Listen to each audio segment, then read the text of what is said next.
Oh, well, wait, so just so you know, we should be streaming now. So,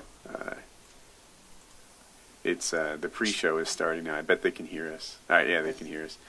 So we were all So just where are we discussing streaming? this. We're on Justin TV. So what we do is we kind of hang out with the stream for a while. If you go to Justin TV, justin.tv/WoodysGamertag, you'll see the chat. Everyone's kind of talking and hanging out there. Oh wait, I need to edit the little thing here. Yeah, I don't go to the I gotta chat be because- 18 or older. Look at that. Hell Yeah, you do. it gets a little rough. No, I don't go to the chat because people like to ruin shit for me. They know I'm watching Dexter. They know I'm watching different shows. They know I haven't finished the Call of Duty multiplayer. I mean single player. But yeah, I'm not looking at this. I haven't checked, and I don't check my personal messages anymore either. I get somebody else to do it. That's funny. Oh, on that guy, Haterade or whatever, like he posted up that video of Wings, where he had an off game, and like I replied to him, I'm like, hey, let me save you some time. I have bad games all the time. I am unexceptional. Sometimes I can't, but in an effort to get myself back on track. There you go. I've been exposed, and it got like 40 thumbs up or something crazy like that. I don't know. I was just trying to sort of cut him off. Anyone who It doesn't matter. You're still next. He replied. He's like, I've got no problem with you. I don't really like the way you play, but you're a good guy. We'll see if I'm next or not. I really don't care. If they find a video of me doing poorly, congratulations. It happens all the time. It must have taken you minutes to find a game where I didn't beast. How did you do it? So, yeah, whatever. Let it go. I don't know. I still think he's a cocksucker.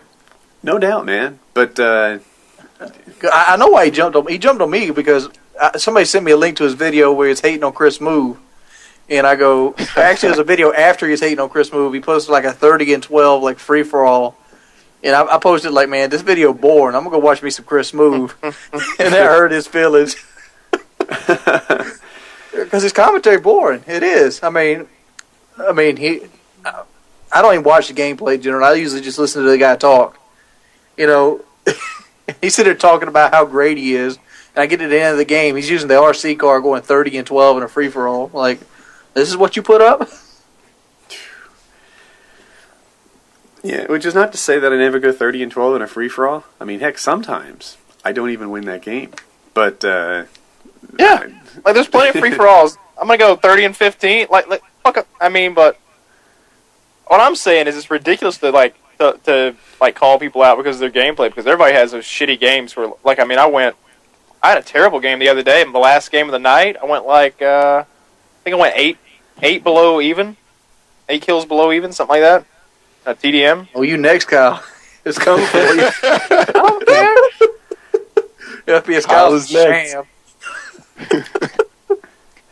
yeah, the guy, I don't know. I'm not really impressed. He's going through people's file shares, finding an off game, and posting it up, and acting as if he never has an off game. Yeah, it's craziness. Everybody has off games. I've been having a lot of them lately too. I hope he doesn't go back in my file share. Part 2. Do a part 2 for you. I've been feeling like I don't even know how to play FPS the last couple of days. I've been frustrated the entire time I'm playing. Hey, so you were not playing badly, but you weren't getting 4 KDs when when we were playing together last time. Right? You were going positive every game. We were winning every game, but you weren't going like Well, I was fucking around then. I was actually trying to get those Nova gas kills. Oh, that's right. I remember that. I remember that. Yeah, there were a bunch of those. That's right. Yeah, I have a bunch of games like that too. There's a couple of things that are like in the long term. My stats will represent who I am. At the moment, I think they're a little swayed by like nearly a week worth of yellow and red bar games, and nearly a week of going for pro perks, where I'm like reloading in the middle of firefights, hip firing when I'm supposed to be aiming down sight, stuff like that, just to get all that pro stuff in. Here's my thing. What I'm coming to realize. I'm not a gunship player, but I'm borderline chopper gunner player, and I know I can do better if I stick with the lower perks such as attack helicopter, mortar team, and napalm stuff I can get consistently. But I get bored when I run that stuff, and then I get frustrated when I go for the gunship and attack helicopters and stuff, and it makes me play even worse. I think it's more about training myself to just run low kill streaks and be happy. I start having a hard time, or especially when I'm playing. I've been playing a lot of TDM with Socrates, and by the time I get my helicopter, his are already in the air.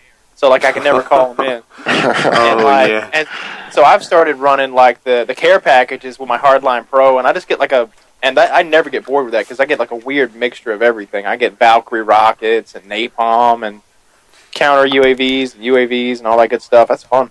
So I hear you with the helicopter. Well, I've got one thing going on though. Like my teammates, they're all awesome. So they all like if I have a good game, oftentimes they are too, because we found a lobby full of inexperienced players. But if I ask them nicely, they hook me up. I'll be like, hey Onslaught, I got a chopper gunner. Can I have next chopper? And they're like, all right, look at this. Our disabled little friend here got himself a helicopter. Woody only gets to come out once a week. So let's ride the horse first.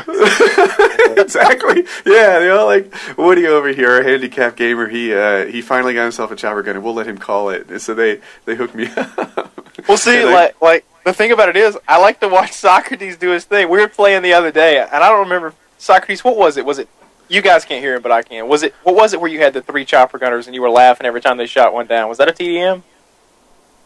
Oh, yeah. The one I was with him? I think it was a domination game. Oh, is that the one where he went like 96 and something on firing range? Yeah. Like 96? Yeah. Oh. But we're talking about like recently we were playing a TDM, and he was laughing every time they shot one of his chopper gunners down because he had another one. Because like if it gets shot down, you can instantly call the new one. But if they let it like run its time out, there's like a 15-second delay. So he's able to like instantly call the next one up. That's funny. Yeah, man. I played with him in a domination game, and if I remember right, the other team made the mistake of talking trash, talking about how they were going to crush us and everything. And Socrates is like, all right, and he put his tryhard pants on and went like 96 and 4 on firing range. And then there were I don't know how many chopper gunners there were. If there weren't 3, there were at least 2. There's 3 chopper gunners in a gunship. Yeah, it was just like stupidly, insanely high kill streaks. He was just mopping up the floor with everyone. And they didn't leave the lobby either, which was a key thing. You can't get 100 kills if the other team's down to 1 player. But at the end of it, they were just like, wow. He's a beast. He's a beast. Beastin'. So, I'll save that. What time? Oh, we got 15 more minutes. Oh, no. Yeah, that's right. 15 more minutes before we usually start recording. Chris, how far up on there are you on like political views and such? I guess I'm a little bit there. Not too much, though. Well, I was hoping we could talk about, documents getting shared with Wikileaks and North and South Korea this week. Oh, I'll tell you what, the whole thing with the Wikileaks, I was talking to my dad about this. During the Cold War, that guy would be dead right now. He'd be hanging somewhere in a basement. We gotta save this for the podcast. I might have a different view than you guys. In a basement. Nah. Let me get some water. I'll be right back. Right. So what do they want us to talk about in the stream? They can hear us, right? Oh, yeah. They're listening to everything. They just told Wings to get that water. Dicks and bums. There you have it. So what about the kill streaks? Because I don't like any of the kill streaks under the Blackbird, really. I just go like spy plane and then like chopper or dogs or something. I don't really like any of the other ones. Really? I don't like them as far as getting kills, but a lot of them are fun. Like the napalm is really fun to like think about how you're going to use it and how you're going to shut down a spawn or pin off an objective. And the mortar strike is really fun. Because the napalm kills me. I always get killed by my own napalm. Yeah, napalm will kill you. It's dangerous, man. Yeah, and I did a little public service announcement on my channel because like there's like a dot and an arrow like indicating that the napalm's going to go from here to here. Yeah. Don't trust that thing, man. That is not true. That napalm runs across the whole darn map on both sides of the dot. It's misleading. But I typically run spy plane, napalm. What is the first chopper gunner called? Is it called chopper gunner? The weaker one? Oh no, the attack helicopter. The attack helicopter. You don't steer that one, right? Nope. Correct. No, That's so just one better the than hovering. that. That's the chopper But the gunner. attack helicopter doesn't get any kills when I use it. Yeah, Maybe I'm It with just you. sits there. So I'm talking about the higher one. It's a 9 kill streak, not the 11, but the 9. That's chopper gunner. Chopper gunner. Okay, yeah. So then I run spy plane, napalm, chopper gunner, and on rare occasions I'll run that one of the 11 streaks, but not very much really. I'm back. And then the mortar team doesn't do anything for me either. I don't know what it is. It's like it just makes noise. That's Have you guys played much Demolition? mortar team cleans up on demo. Yeah, get Demolition on Havana and get them pinned back there. The mortar team will... not just the mortar team. Any kill streak is just going to fucking destroy. Here's a tip with the mortar team: use the napalm with it. Cut them off with the napalm, and then you have them trapped in a corner. Then mortar team that back corner. But how can you do that if you get the mortar after the napalm? You'd have to get another napalm, right? Is that what you're saying? I usually call the napalm as soon as I get it. That's the worst spawn trap of all time in any Call of Duty on Havana Demolition, and it is. It's ridiculous. So that's the thing that we could talk about because I haven't seen any spawn trapping yet. What? I guess because I haven't Let's played play like Havana. Go to Socrates file share real quick. because when I play on a team, right? I play on a team now, and they're always rushing right into their spawn, so there is no spawn trapping going on. You play it We on tried a bad spawn trap. We are not as... We were in Modern Warfare 2 when that game first came out. It was like, hey, look, they changed these maps. It's hard to spawn trap. People have Painkiller that helps them bust out of a spawn trap. It won't be as bad as it was on COD 4. That was my first thought on Modern Warfare 2. And then we figured it out. Then we knew the imaginary lines on every map. We knew the lines of sight. We knew how to spawn trap. And Modern Warfare 2 spawn trapping was alive and well. I think Black Ops will do the same thing. You know, my team is there now. Like we don't on some maps it's easy to spawn trap. Like I guess it's CDOM on Havana. It's of course Nuketown, right? Everyone knows that. There are a couple Havana, other. that's you spawn trap on it's just a Nuketown. street, right? There's a street, No. but on CDOM there's kind of like a right angle that go back there, and if you just don't go in too close to where that flag is, they spawn in the back, and it is just it'd be really hard for them to break out. But yeah, I won't say like if they're on Hanoi, we don't really have a spawn trap set up for that. Maybe sometimes. Ooh, by Hanoi. I got a spawn trap for that one too. Whenever Hanoi comes up, my buddy Moment goes vote the map. This map is annoying. It's the most annoying. It's the most annoying map in the game. You take All the maps have Bubba Kadoosh, interactive. You're wrong, man. I wasn't running rapid fire. Do your own test. Try it out, but don't run your mouth without doing a test. It's clear that you haven't because I wasn't running rapid fire. Sorry. So what do you think about the whole, like, all the maps having some kind of interactive thing going on? Like, Hanoi has the lights in that back. You know how the lights can, they go across the little courtyard and then launches the rocket going up, and then radiation, you can bring the doors open. I like that. Because it seems like every map has something like that. Like, firing range has a little moving, Have you ever used those things to kill somebody? Like, get behind him and move with him on firing range? That doesn't work. That seems like a recipe of getting shot through one of them. Look at me, I'm a stealth firing target. I'm a stealth firing target. I actually tried that at the start of the game, and it was just hilarious. I was moving with it, and I saw someone. I was like, ooh, I got him. That One of those kill old cam must comedy have been movies where the guy stands behind a pole. Yeah. I don't like them, actually. I guess when you add the confusion to the map like that, it's one more thing that sort of doesn't increase the skill gap. When you add the trains moving around, then you can't sound whore. When you add the rocket launching or the doors moving, it's like they just shut down your awareness for whatever 30, 40 seconds. And Big ass train horn blaring while you're trying to sound whore. Exactly. Yeah. So they just they take like a player like me that depends very much on map awareness, and they just remove that skill set and put everyone on this deaf, dumb, and blind plane, on the same playing field. And it's like, oh, great. That's it's one less thing that sort of puts everyone on the same playing field. And I don't like that because it takes away one of the things that I do best. Yeah, everybody's crying about quick scoping. They took sound hoarding away, and they haven't brought it back yet. Don't even give me that shit. That sound hoarding right now is subpar. It's below average.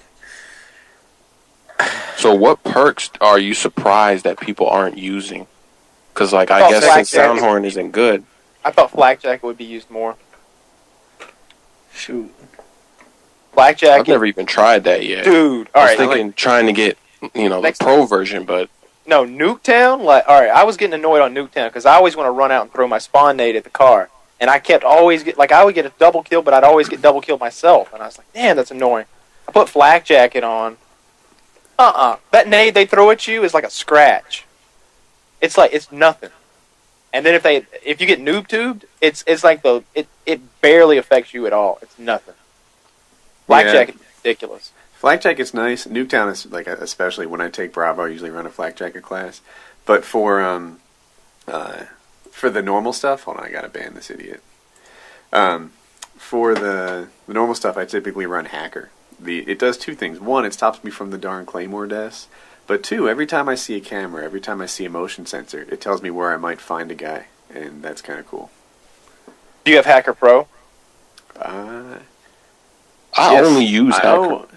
I'm not even sure if I do or not. All right, I just have decided to start using Hacker Pro again, because when you booby trap a care package, it's the funniest shit ever. Yeah, they come back for their Blackbird, and it just blows them up. Pro tip: if you have Hardline Pro on and you can't change your care package, it's been hacked. Just run away.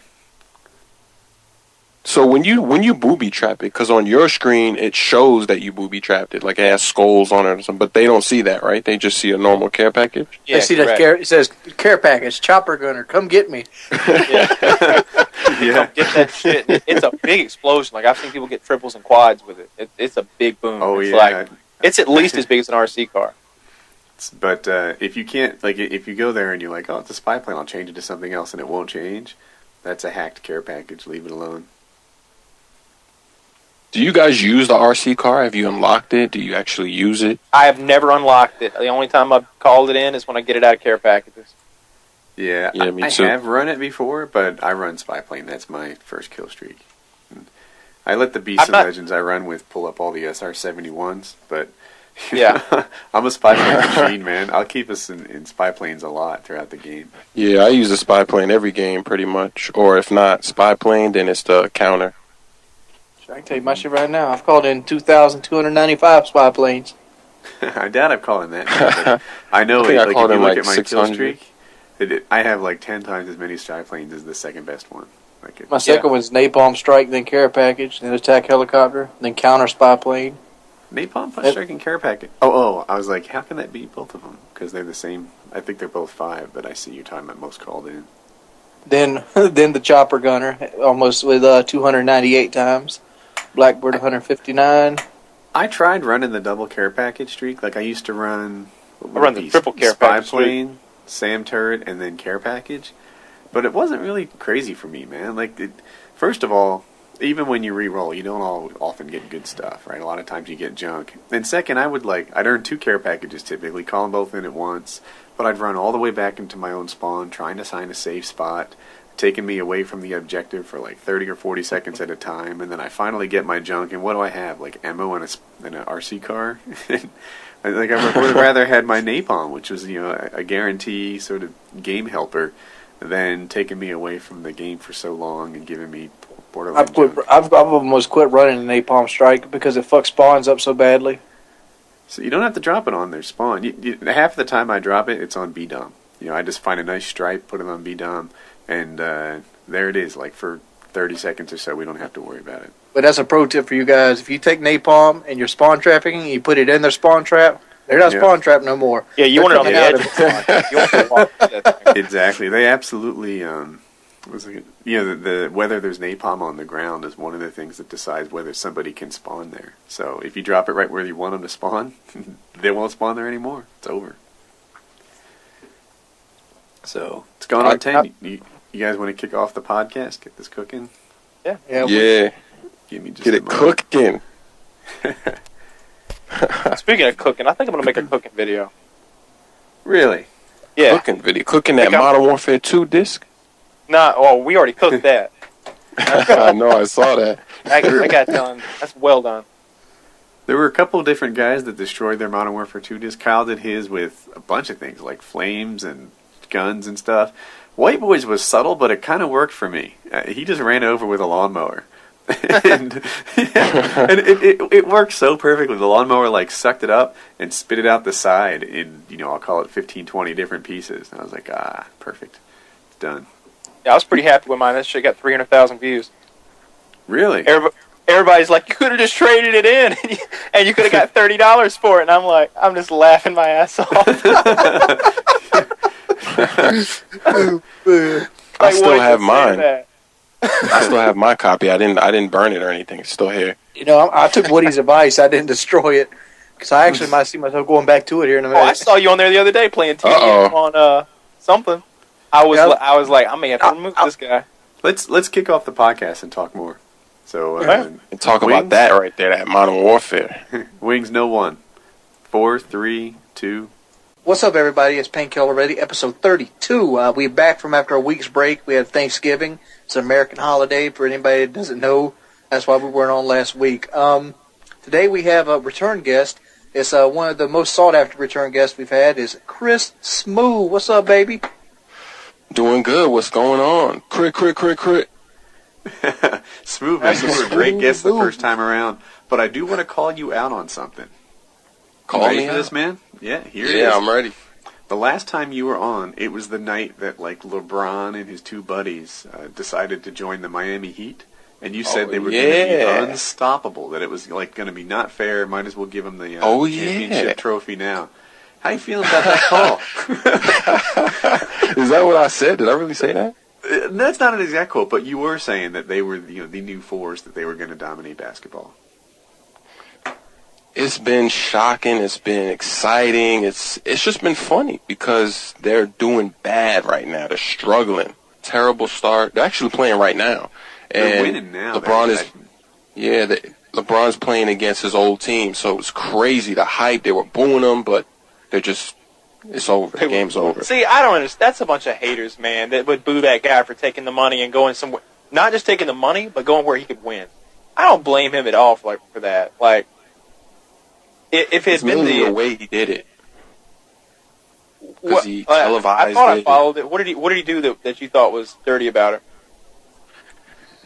Well, he kind of rubbed it in their face on national TV, and he was. They had him do a nice interview. They asked him all these funny questions, and then finally they got down to it, and his words, the way he worded it, it offended a lot of Cleveland Cavaliers fans, and that's why they just... if he would have left without saying that, they still would have hated him. So I don't think that would have changed. But I guess, though, his wording, the way he said, I'm going to take my talents to South Beach, it was like, they didn't like that. So there's at some point, I think you're allowed to be a cocky guy. And I think LeBron James is one of those people on the planet that's allowed to be a cocky guy. So pretty much LeBron James and Socrates are allowed to be cocky at their given craft. But seriously though, like Michael Jordan, for example, like he's not allowed to be cocky. He's not allowed to be like, he sees somebody playing basketball and they're like, what do you think of this guy? And he's like, well, they're good, but I was the best, so it doesn't really impress me. Like, he could say that, I'd be like, yeah, he's right. Yeah, I got a problem with that. Good, his but Hall of Fame all over speech, his that's ass. what he was doing. So why isn't Miami doing better? Is it the whole there's only one ball thing and they underestimate the value of that 3-point shooter and that rebounder? Like, what is the deal? They just have a lot of weaknesses. They in basketball, rebounding and the paint is really important. They're getting crushed in the paint. Their point guard situation's not looking good, and their offense, they're just standing around. They're not moving. They're giving it to LeBron. He's dribbling. It's not looking good right now. Well, they got a lot of things to figure out. That stands around without moving. I'm available. Yeah, I know, right?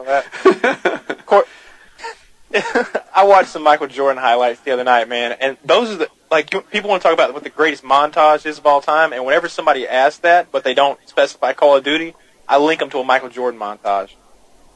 That shit is so much fun to watch. Just like there was one part where it's like 30 seconds of him of him like knocking the ball out of the air out of people's hands. He was a beast. Yeah, he was doing everything. So, what do you think about him coming out of retirement, Jordan? Was that a bad thing or an okay thing? Well, the first time or the second time? First time was cool. Second time was a bad idea. Yeah. The second time, I kind of, because the way that he left was just the best. There's no way to leave a sport or anything better than that. So I think he should have just left it with that game-winning shot. But I don't know. He loves basketball too much. See, I'm with you on that latter part. Like, to me, here's when you deserve to be in the NBA, when you're not the worst guy on your team. You know, if you're hanging on your team only because your star power fills people in the seats and there's a more capable player, but he's not getting your job. All right, now, I don't know if that was the case with the Wizards, though. It wasn't. That's why I thought it was okay. You know, if he wants to come back and play, and like Chris Chelios did it in hockey for a long time, he was still an NHL player, and I was cool with that. So, you know, I'm not really concerned about, you know, his history, his legacy, and all that stuff. He was still capable of playing at an NBA level, even if he wasn't playing at his peak level. So, in my mind, go ahead and play. Play until you don't want to anymore. Yeah, he's playing at an NBA level. He's just not playing at a Michael Jordan level. Exactly, right? Yeah. He was like the 40th best player in the league. That's okay.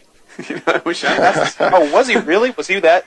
Because I remember watching him play for the Wizards, but yeah, he had some really good games, and he was showing those signs again, but just the age, and it wasn't terrible. He did work. He set some records. He had some explosions, and that's it. But you just wish. I'll tell you one instance of somebody who's like going on for too long, and that's what's his name that coaches college basketball for Penn State. Basketball. Football. Ooh. Football, Paterno. Right? Yeah. Paterno? Dude is upstairs in the booth in a wheelchair. No, like that's not a joke. Dude's upstairs in the booth in a wheelchair, and they got him coaching. I'm wondering if he still coaches that team. Like, I've seen him too. Do you hear his interviews? Yes. That guy's about as with it as my grandparents, and they're all dead. You know? Yeah. That guy. Like, I don't just see him out there really being the guy that like chooses the drills and blows the whistle and does all that coaching stuff. I see him as the creepy old man who the players have to like stand up straight when he comes onto the field, when he gets rolled out there. They're like, old man Paterno's out here, everybody straighten up. Hey, you boys looking real fine. And he like slaps him on the ass, and it's kind of creepy.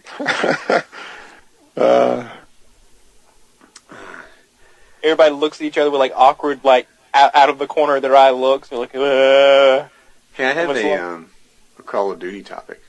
Who makes a better game, Treyarch or Infinity Ward? Treyarch. Treyarch's only had one fuck up, if you ask me. What is their mess up? COD 3. 40. COD 3. You know, I was thinking about it recently, right? So, okay, I'll start by saying Black Ops is a better game than Modern Warfare 2. There's no question about it. But what makes it a better game is the fact that they're kind of looking at community feedback, they're listening to it, and they're doing their best to avoid those frustrations. Whereas Infinity Ward, it almost felt like they thought they made a perfect game, and then any community feedback was a waste of time. That, or they, knew they made a mistake and just didn't really care to do anything about it. Yeah, I mean, Vondahar was in the live stream last night, the Machinima live stream. I wish I saw that, but let's go to that next time. Did you see it, by the way? I didn't. I don't watch that. Damn it. Yeah, he blew us off. But what was you see why he replied to me? Hold on a minute. We're talking about who makes the better game. The hit detection in Modern Warfare 2 is better than the hit detection in Black Ops. The matchmaking in Modern Warfare 2 was better than the matchmaking in Black Ops now anyway. The graphics and the look of the game in Modern Warfare 2, it's a better looking game than Black Ops is. It's almost like on every technical measure, Modern Warfare 2 was better than Black Ops. Where Modern Warfare 2 really fell down was that, community relationship position and their willingness to do anything about the feedback that they got. If they had gotten rid of noob tubes in Modern Warfare 2 and gotten rid of Commando, which is something that Treyarch probably would have done if people started screaming from the high hills about it, then Modern Warfare 2 would have been a better game in every way. It's like this. It's like they were both supposed to design a chess game, and Infinity Ward went ahead and made like a super cool looking chessboard with all these badass pieces that are just beautiful. but they're all overpowered. Nobody likes to play chess when you got one piece that just kills everything. And then Treyarch comes along and actually makes a balanced chess game like everybody's accustomed to, and it's just a regular black and white checkered board, and they love it. It's not fun to play when the knight kills everything. It's like, man, Modern Warfare 2 would have been a better game than Black Ops if they just fixed these couple little problems. And I look like Black Ops, from what I hear from David Vonderhaar, he says, what they've done is they've enhanced the World at War engine. Like, they didn't build on top of the Modern Warfare 2 one.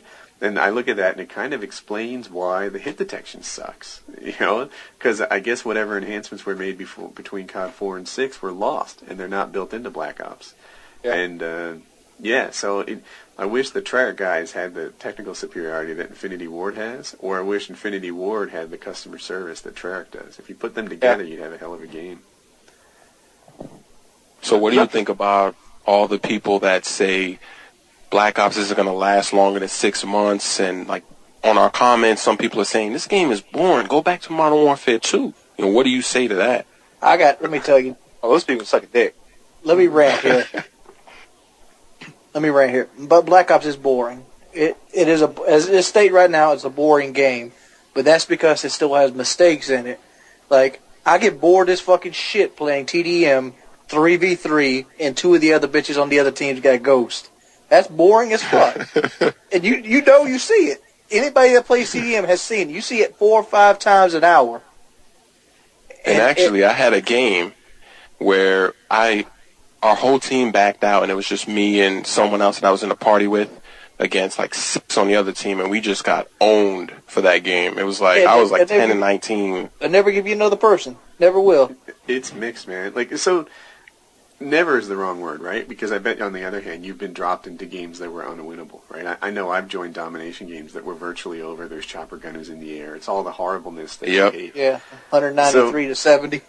On the other hand, like Wings has pointed out, sometimes, like, I'll have games where I go 10-1, but the other team fell to like 1 or 2 players, and it's like, darn it, man, I might have gotten to a kill streak and had myself a YouTube game if these guys didn't quit. Instead, it's hard to even track people down because there's only 1 or 2 guys on the whole team, and they do seem slow to drop people into games that are going on, but it's not as if it never happens. It is just weird. But on the other hand, you hate being dropped in those games so much. I don't know which model's better, the Call of Duty model or the Halo model. Hey, look here. I'd rather get dropped in a game I can't win and dashboard than never get dropped in a game at all. Well, so wait a second. If you dashboard, you don't get the loss. Is that what happens? You don't get it. The game doesn't count. Does the KD back out and everything? I heard that doesn't work in this game. It still works. And it doesn't Really? it doesn't even put it in your theater. Oh, I didn't know. I don't really dashboard. I'm going to admit on here on the podcast, I dashboarded one time in Black Ops since it came out, and that was probably my first dashboard in maybe a year. Like, I hardly ever dashboard, and even if I get dropped into those 120 to 10 domination games, I'm like, we can still get this. Let's turn it around. I start trying to rally the troops and triple cap. When I dashboard, when I go into a domination game by myself, and I realize I'm the only person playing domination. I can see that. I don't do that. When that happens to me, I get on the mic and I start trying to put on my lieutenant hat and all right, guys, I'm gonna get A, you hold B, we're gonna do this.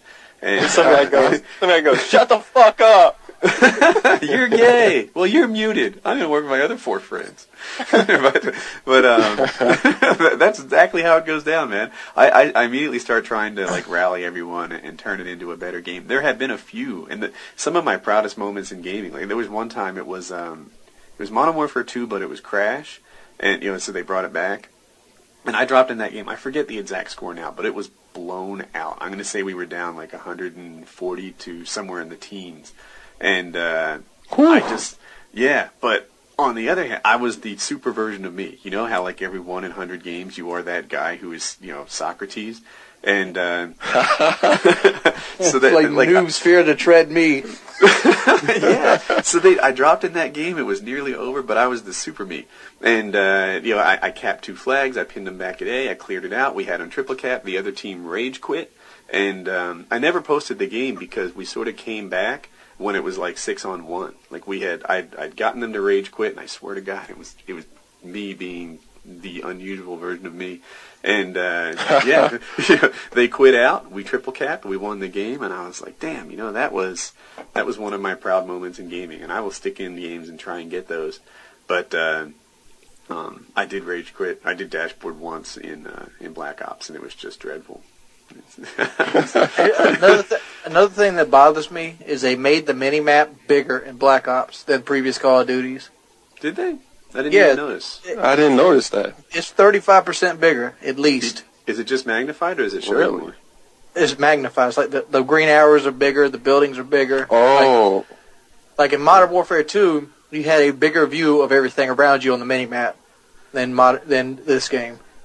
Like you ever wondered like where the spy plane is? And you see the orange dot, but it's not really on your mini map. And then you press start, and he's like all the way across the screen. It's like what the fuck?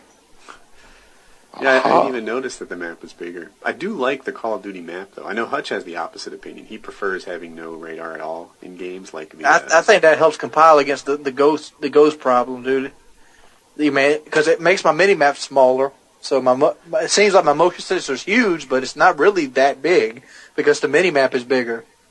Yeah, that's a good observation. I think the map is key in a first-person shooter. I think it belongs there, and I love it. So yeah. I mean, like if y'all got time, put your Modern Warfare 2 COD 4 disc in and look at the mini map. I don't think mine will fit. For those that don't know, Kyle shot his with a couple different guns and set it on fire, so it's not going to work. Should have napalmed that bitch, Kyle. I got some napalm in the garage. I made it yesterday. Styrofoam. Oh, I guess I shouldn't say how. Yeah, you don't give the recipe out. We're breaking some rules. So is Black Ops going to last? Is it going to last? Wash your hands before we light it up, though, Kyle. So hold on a minute. So I think that Black Ops is going to last. I think it'll stick around. I will admit that the gameplay is somehow it doesn't seem as like twitchy and speedy. It's somewhere in between Halo and Black Ops, or Halo and Modern Warfare 2 in terms of watching the gameplay. But I don't see anything knocking it off its throne. No. Which leads into the next one. So I'm going to call it COD 8, whatever that is made by Sledgehammer, the people that make. Is it Dead Space? Is that the one they make? They didn't make nothing yet. This will be the first game. No, that's not true. Sledgehammer's made a game before. Does anyone know which one it is? I don't know. I'll look it up right now. Sledgehammer. So is it going to be a Modern Warfare, or what is it going to be? It's Call of Duty Modern Warfare 3, I think. Yeah, I'm sorry the podcast is going through a slow spot. I'm looking up which games they've done before. They did it as another name, as Visceral Games. I think this could easily and be another example. And they did Dead Space, The Simpsons, Godfather, all the Godfathers, From Russia with Love, James Bond, Agent Under Fire, Everything Is Nothing, The Sims 3, and Dead Space 2. Okay. All right, yeah, I'm pretty excited about Dead Space 2. That's cool. Yeah, so Sledgehammer's doing COD 8, and I wonder what it'll be. I mean, like, I'm a little nervous it's going to be terrible, right? That they're going to be brand new to this engine, that it's going to be, like, they're walking in and maintaining somebody else's code. That's not an easy task for a programmer, and I wonder what it's going to be like. I don't know. I think it's going to be another example of what happened when World at War came out, and, like, you had, everybody went over, played World at War for a while, but ended up going back to COD 4 for another year. You keep saying that. World at War had more players than COD 4 during that whole period. Yeah, but those are little kids and you.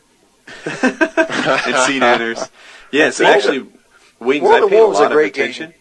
I don't know why, but like as kind of a fan of COD 4 and Call of Duty, I used to pay attention week by week whenever Major Nelson released his rankings for the most played games.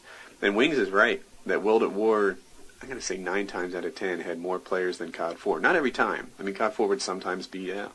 But, yeah, World at War generally was more played than COD 4. Although it had no YouTube community. I'm still standing at this. World at War is still my favorite Call of Duty game. Wow. And I was going to do a commentary on this, but we should do this on the podcast. If they did another World War II shooter with the new engine, what would be the kill streaks? I don't know. I think we should bore them to death. Crush them with repetitiveness, and then let's put them in a chair and watch them watch World at War commentators. Unleash Wings of Redemption's TDM number 875 World at War. The 11 kill streak would be listening to me talk about controlling the engagement. Yeah. The boring gameplay. I was sort of thinking the 11 kill streak could be like you actually get a tank from World at War. You get to drive it around for 2 minutes, and it's unkillable. Unkillable? Wow. Yeah. I think 11 kill streaks should not be able to be destroyed. You work 11 kills with your guns, you deserve a reward. You don't deserve a noob to shatter your dreams with a rocket launcher. Phase 1, 3, and 15.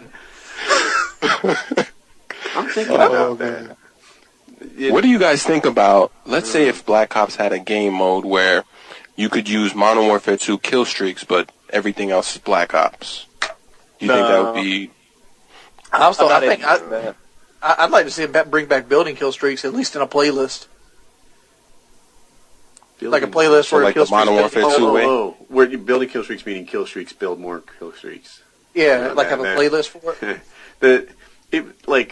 See, I'm at a level, like, I don't claim to be a really great gamer, but I'm at a level where if kill streaks build kill streaks, I can get there. I can turn normal games into great ones by getting to 5, which turns it to whatever. And it would make the game more fast-paced. There's this... one reason that Treyarch didn't do it, and I heard this during their interviews, was that there was this sort of the rich get richer problem in Modern Warfare 2. All you have to do is be that one level above normal, above average, and then all of a sudden you're way, way above average. And they said, that rich get richer was a problem in the game because the people who were just on the other side of it were a lot poorer than they had to be. But for me personally, I was just rich enough, and I could get those kill streaks all the time. Like, it wasn't hard to get double Pavlos in a game, and I could pull that off. So for me, it would work, although I don't know that it makes a better game. I do. It does make a better game. It makes it faster paced. Because right now, motherfuckers are camping for a care package. You don't believe it? This game has got slower pace since they took kill streaks building kill streaks out.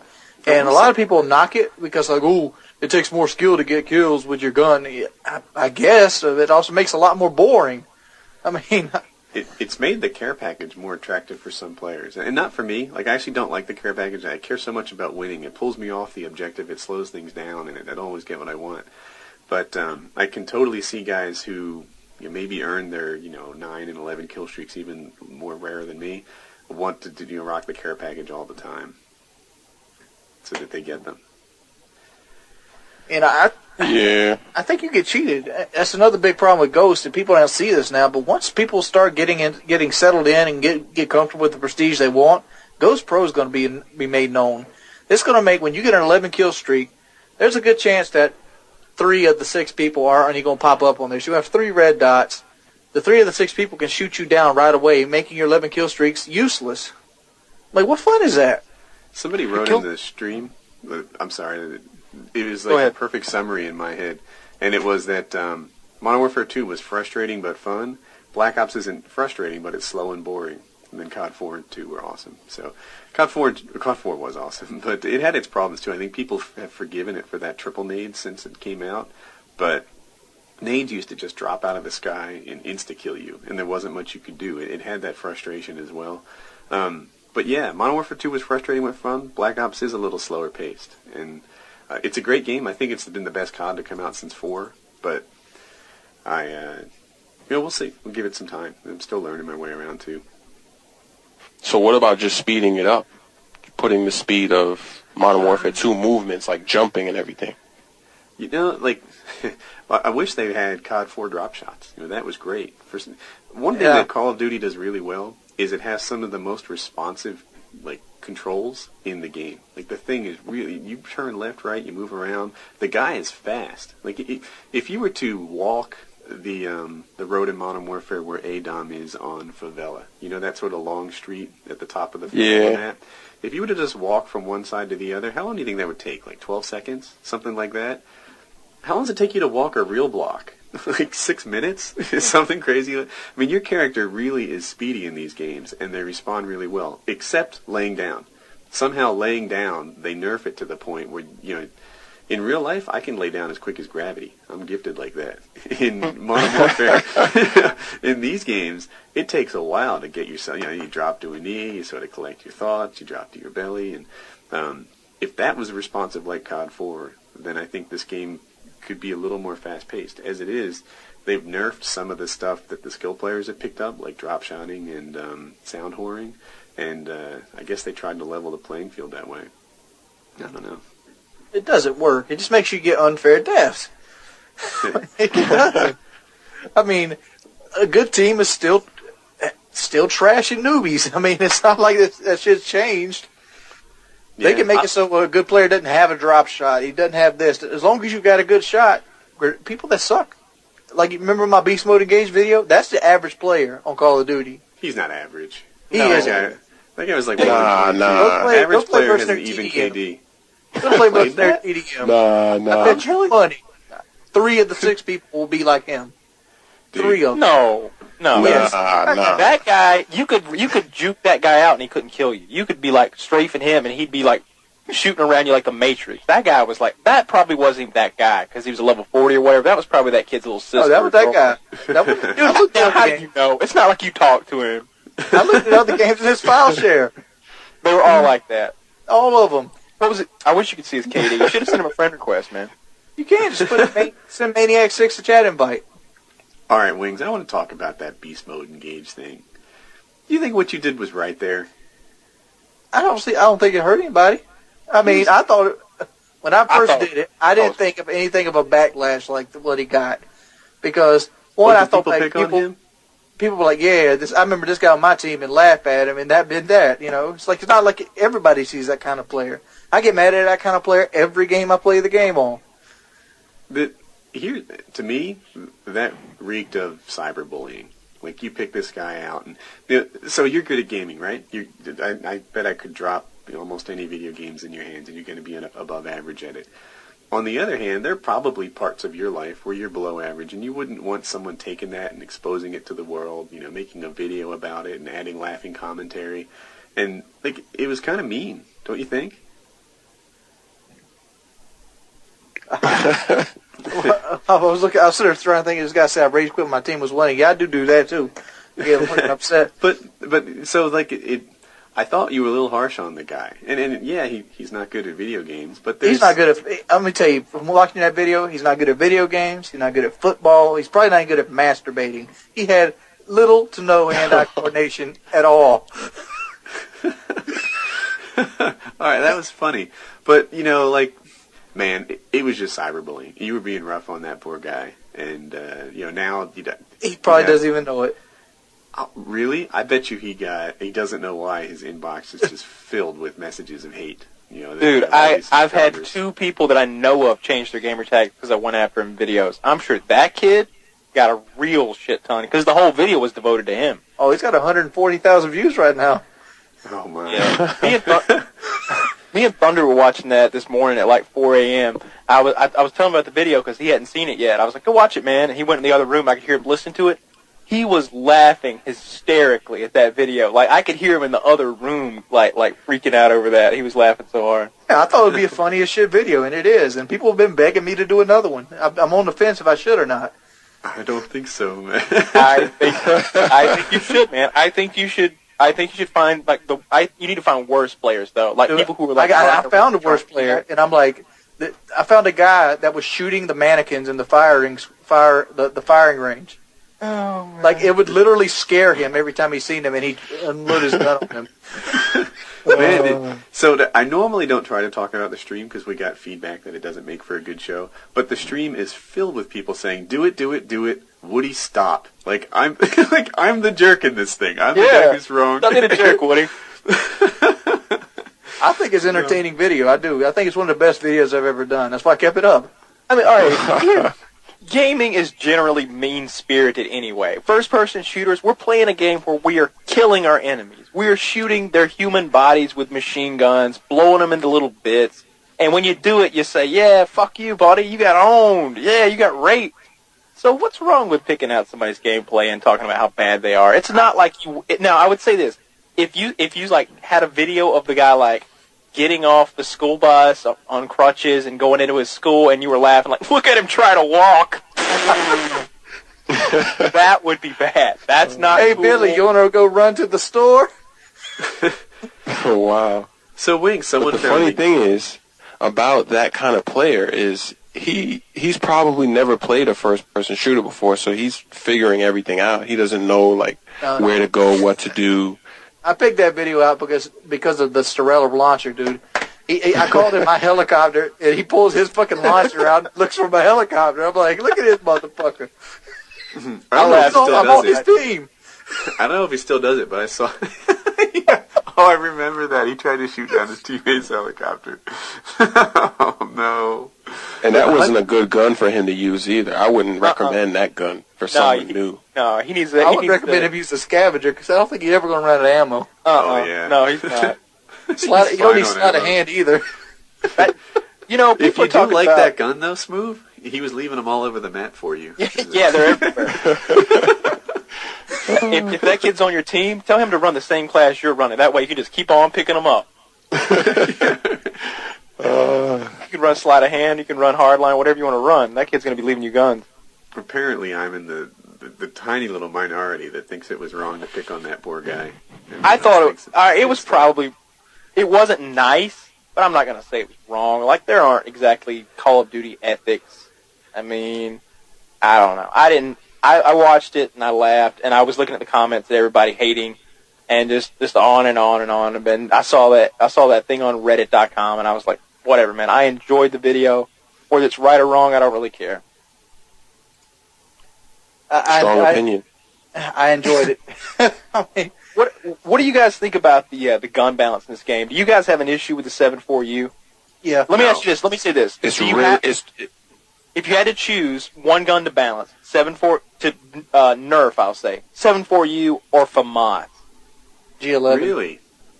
Yeah, G11 is actually the one that I... That bothers you? Yeah, the No, G11.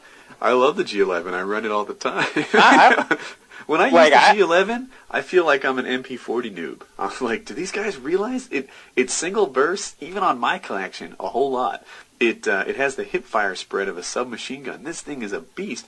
Yeah, when I have the M16, I felt like I was almost unarmed if I'm in the same room as that guy. The G11 has such a small hip fire, and it has such a rapid follow-up burst.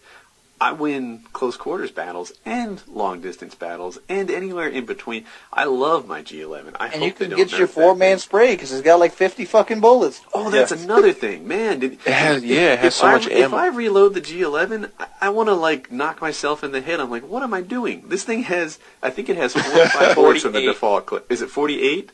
48. So 48 divided by 3, is that 16 bursts? It's yes, it is. Yeah, so you can get 16 bursts before you reload. Like, that's a lot. Yeah, That's but like 8 kills. You can get yourself the damn near chopper gunner on hardline without reloading with that gun. It is a thing of beauty.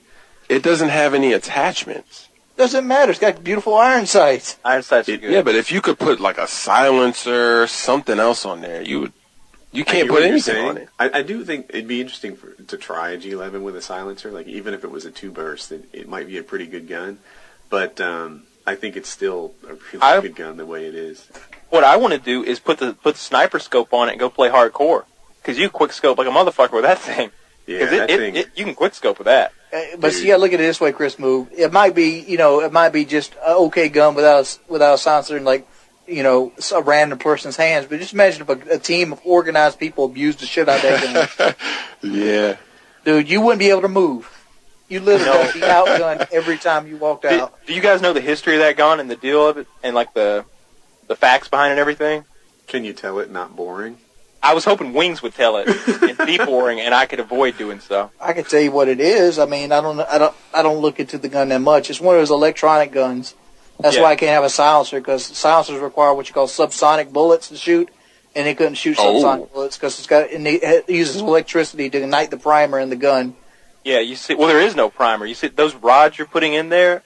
Imagine that rod is stacked. It's like bullet, powder, bullet powder in a line, and it's setting that powder off in sequence, 3 at a time or full auto. And I want to say there's only like 8 of them in the United States right now. I get to shoot one of them next week. That's awesome. And we have acquired 30 rounds for it. So really? Yeah. I gotta shoot that thing too, man. No. There's only 30 bullets in the world left. Oh, go to hell, man. I'll take a shot. Just give me one burst. One burst, motherfucker. I'll get a shot on it. That'll be a cool trip, man. I'm looking forward to that. I hope it's not some really elaborate prank. Can we talk about that? Do you want to? Yeah, we can talk about it. For people that don't know, is it Bud's Gun Shop? Do I have it right? It's Las Vegas Gun Store. Okay, Las Vegas Gun Store has sponsored FPSRussia. Like they like what he does, shooting guns that he uses in the game in real life and stuff. And they gave him an all expense paid trip out to Nevada for him and a friend. And they're going to give him guns, they're going to give him bullets, and they're going to go out there and we're going to make some videos. And the friend is me. So yeah, we're going out there, we're shooting guns and making some videos. We'll see. It should be fun. We're going to get a whore. It's going to be great. My wife saw that Skype post where you said you wanted to what does it say exactly? You want to talk to a prostitute? I have to look at it. I think I said I wanted to make a video with a prostitute, or maybe a video with a whore. I don't know. I've been thinking of video ideas. I definitely want to do something with a prostitute. My wife was like, yeah, I worded it so that it was funny. and like she didn't think it was funny at all. And she's like, I'm like, dude, trust me, I wouldn't do anything that would be a problem. And I'm like, we went and talked to one, just do an interview, and I could hold the camera. And she's like, no. And I'm like, really? I can hold the camera? And she is not down for being in the same state as a prostitute. Well, I'll set up the tripod then. There you go. There'll be 2 videos. There'll be the one that goes on YouTube and the one that goes on RedTube.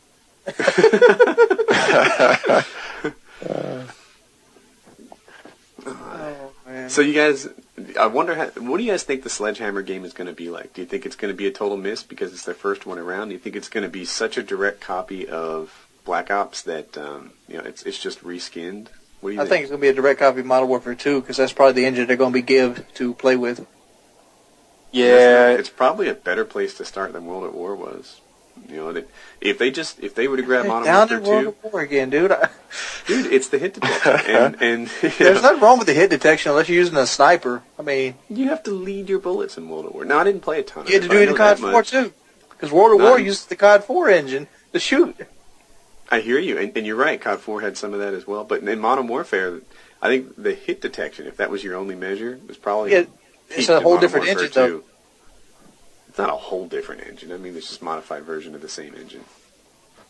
I mean, so this hit detection, like in Black Ops, I haven't really noticed it. I haven't either. I mean, only on snipers. And most of that comes from their anti-clipping stuff. Like, they put a lot of invisible walls in the game to keep you from clipping into rocks. And even if you clip into the rock, there's an invisible wall around it. Well, maybe my opinion of the hit detection in Black Ops will change. I went through probably more than a week of some really bad connections, where I'd be on red bars and yellow bars. Yellow is 2 bars. And maybe that's altered my opinion, where I'm like 6 bursting with the damn G11. and I think the hit detection sucks. Maybe more time in the game on a better connection, I'll change my opinion. We'll see. Yeah, because I haven't noticed that. They fucked my game up bad. They took my sound whoring away. They made my map bigger. I'm an M16 guy, so they made me have to shoot 3 or 4 times at a guy now. Yeah. But what about the camera spike? Because I thought that would be something that I would use, and I haven't even tried that yet. I haven't tried it. Have you guys tried it? I've seen it, though. And it does the sin of every game. They take away the minimap. Can't do that. That's the balance, right? So the nice thing about the motion detector is it tells you where you are and you still get your minimap. It tells them where they are and you still... I'm still saying it wrong. It tells you where they are and you still get to get your minimap. The camera spike takes away your map, which is actually a big deal, but you get instant notification when someone's coming down that, coming at your back, assuming that's why you're using it. And that's kind of cool to instantly know. Maybe you can set it up when you're playing in a lobby where someone's using a counter. So if they use the counter, you put your camera out, and you have, I guess you could do that for a while. Hey, look, the stream is telling us that you can toggle the minimap and the camera. Yes, press up. Yeah, I didn't even know that. We should try that. We need to get some videos out with the camera. I need to play some more. You know, the Wings of Redemption needs to set up one of those goofy classes. And remember how he spent 2 months telling you how Scrambler was a good perk? Oh, God. It is a good perk. You need to do that with the camera, you know, and show us how to use it. I was there thinking about it. Like, I set the camera up on the little area where the sniper's going WMD, pointing toward A, and I have my gun aimed at the warehouse on B. Yeah, I'm going to give it a shot. Why not? I gotta play around with that more. I stopped prestiging. I have more money than I know what to do with in this game. I might just buy everything there is to buy for fun. I think I'm at like I don't even know. I'm going to guess I have $125,000, like just sitting around and nothing to buy. I'm going to start playing around. I didn't prestige, so I'm trying to experiment a little bit, trying out some SMGs, and it seems like most of them only have a 20 bullet clip without an extended mag. And I think that kind of ruins some of the SMGs. I don't know. Yeah, there's a couple that have 20. I want to say about half do, and then some have 30 and one has 32. Yeah, because I haven't tried them all yet, but I've noticed that a couple, it's like you have to use the extended mag if you want the 30 bullets. Yeah, extended mags. I don't know why they did that. I use extended mags a lot because I die when I reload too much. I don't know. Yeah. Maybe it's because I'm not killing people in 4 bullets. Like, you know, like some guys are just magic, and their first 4 bullets fired seem to get the kill all the time.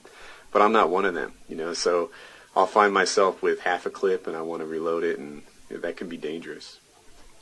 Especially now since they made it so loud. Yes, yeah, the reloading is crazy loud, and it's not slower really, but it just feels really dangerous and it gets me a lot. Have you messed around in the private matches and like tweaked the pro perks any at all to like see how they I Hutch did actually. So I wasn't the guy controlling it, but I played Hutch a quick scoping match, and he changed the reticle so that it was like tiny, you know. They made it pretty much like you didn't need to aim down sights on a sniper because it went right where the thing was. And that's pretty neat. It's a neat customization that they added to the game. It was cool. Yeah, you can make sleight of hand go like 400% faster, and it's like when you press reload, it just pop, reload. It's just like done. It's ridiculous. One thing that Treyarch did that I really appreciate is you can save those modes in your file share. So like now when I host a Game Battles game, I'll just grab, like, you know, say we're playing Demolition. I'll grab Demolition on Havana, change up the map if I need to, but all the game settings are there. And I don't have to, like, in all the previous Call of Duties, that was a major problem, trying to get all those settings right, dotting your I's, crossing your T's. You know, all right, we need to have this and this. And all of a sudden you figure out you left a kill streak on and you lost the game unfairly because someone got to a spy plane. On Black Ops for competitive matches, you can just pull up the game rules and sort of invoke them. It's kind of nice. Yep. So the dual mag is, I guess, that's the best attachment. Or what do you guys think? I like extended mag. Yeah. What do you think, Kyle? I like the which gun? I like the silencer reflex combo. Like, I mean, if I'm running AK-74U, I'm either going to run the grip or I'm going to run the extended mags. If I'm running the FAMAS, then I probably want the dual mag. If I'm running, like, the AK-47, it's extended mag. It really depends on the gun. Like, I like extended mags on most of the assault rifles because they've all got such good iron sights. Like the AUG. The AUG's iron sights are awesome. Like, you don't need a red dot or anything like that on there. I need to give the AUG another try. It's the FAMAS. I mean, it's just the FAMAS with a different skin, maybe different rate of fire, but... Is it really? Good. I used the AUG in my 0 prestige a bunch. I didn't really have much luck with it, and I haven't given it another try. But you know how that goes. You have a bad, 5 or 6 games, and you're like, oh, this gun's terrible, and you move on. But sometimes that's really not enough. Yeah, I gave up on the AUG, too. From long range, I was not doing what I wanted to. So I just kind of left it alone. I'll tell you what, and I said this a while back, and it's still my favorite assault rifle, and that's the FAL. I can get up on on jungle On jungle, I can get up in that little hut, and they'll be running across that field over there where the mines are, and I'll be picking off 2 or 3 of them at a time. It's just pop, pop, pop, pop, The pop, pop, pop. hut over Bravo? Yeah. On Yeah. D-Dom? Yeah, I know Yeah. that. They got no chance. Like they'll spray me with a FAMAS or something, and it's just losing all of its damage over that range. My FAL is still 2-shot. I used to own that hut when the game first came out, and it was like instant good game. Jungle would come up, I'd sit in the hut, and if you tried to approach me from C or around that path, you were done with. If you tried to like take Bravo, you were just a fish in a barrel, and I'd shoot down at you.